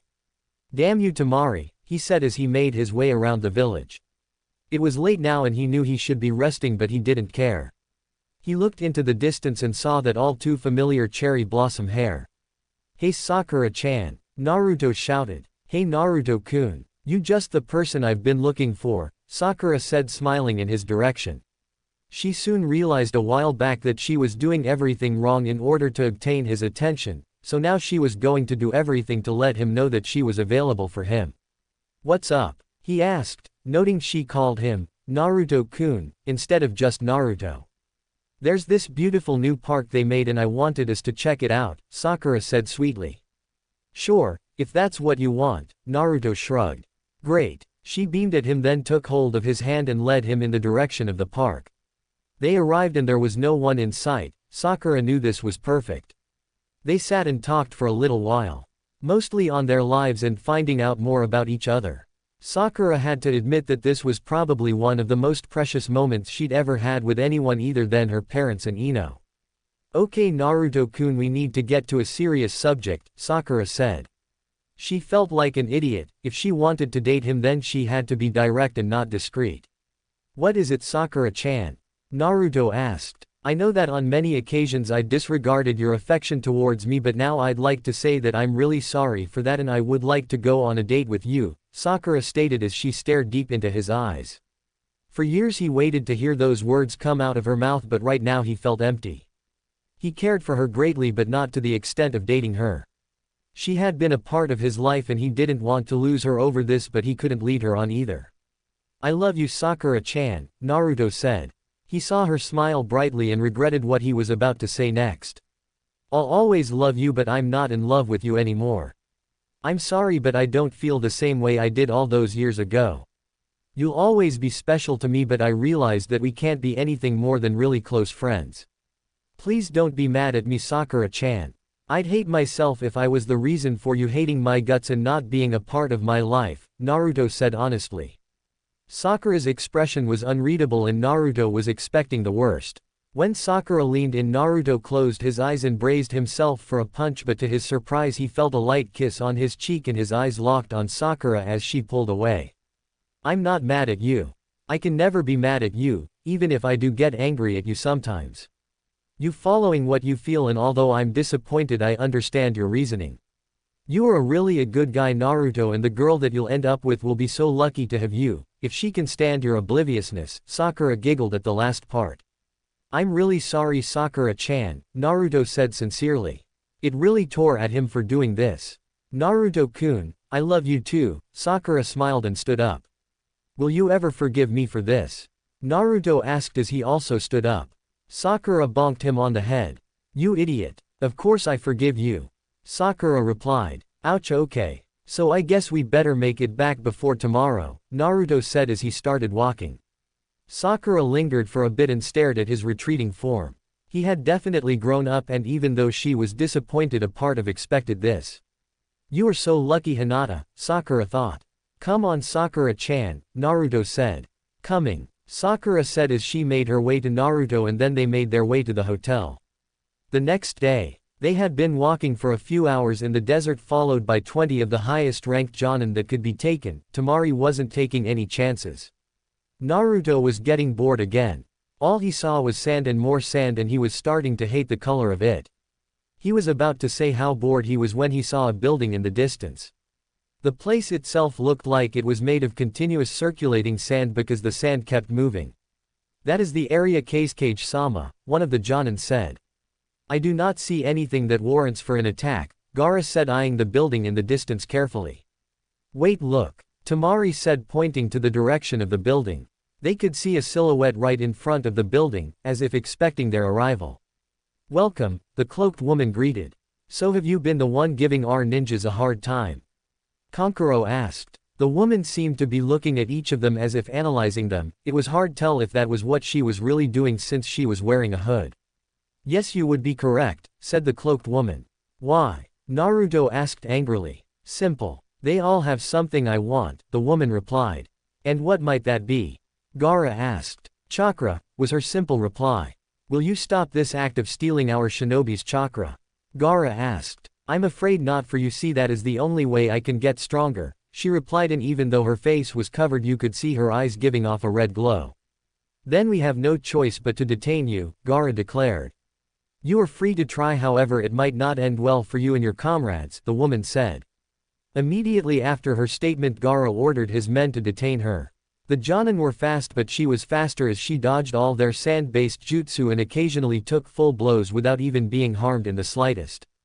Gaara realized that long-range attacks wouldn't work on her, but he had something everyone else didn't, full command of the sand. He pulled sand from underneath the woman and inked her in the sand. All looked fruitful until she effortlessly blew his sand away without even lifting a finger. So you are the Kazekage that can control the sand, said the melodic voice. I am, and we will stop you, Gaara said. You got that right, Naruto said as he quickly made a Rasengan and was about to charge the woman until Sakura stopped him. Don't. She takes chakra, remember. Sakura hissed. Enough of this, the woman said and raised both her hands with her palms open in the direction of the squad. Her hands started glowing blue and strips of chakra were being extracted from every shinobi in the area. They could all feel it. Quickly create a distance, Gaara commanded. They all moved away quickly. I'm sorry Kazekage, but I won't let that happen, the woman said as she continued to suck the chakra out of their networks. Sorry lady, but you asked for this, Naruto said as he appeared behind the woman in a yellow flash. Naruto punched the woman and sent her flying until she landed at a distance. For the moment the chakra extraction stopped. The woman stood up and Sakura and Naruto both gasped. Hinata was in Naruto's apartment watching TV with Hanabi. It was Hanabi's turn to visit. Hinata had been having a bad feeling ever since the morning started, like something horrible was about to happen. I'm coming sweetie, that dream brought shivers to her spine. Who was the woman talking? Why did she sound so familiar? She had been hearing that woman's voice in her dreams for days now and she didn't know what it meant, but she didn't like it. How did Naruto do it? Hanabi asked curiously. Oh right, they were still on the subject of Hanabi discovering about her seal or lack of.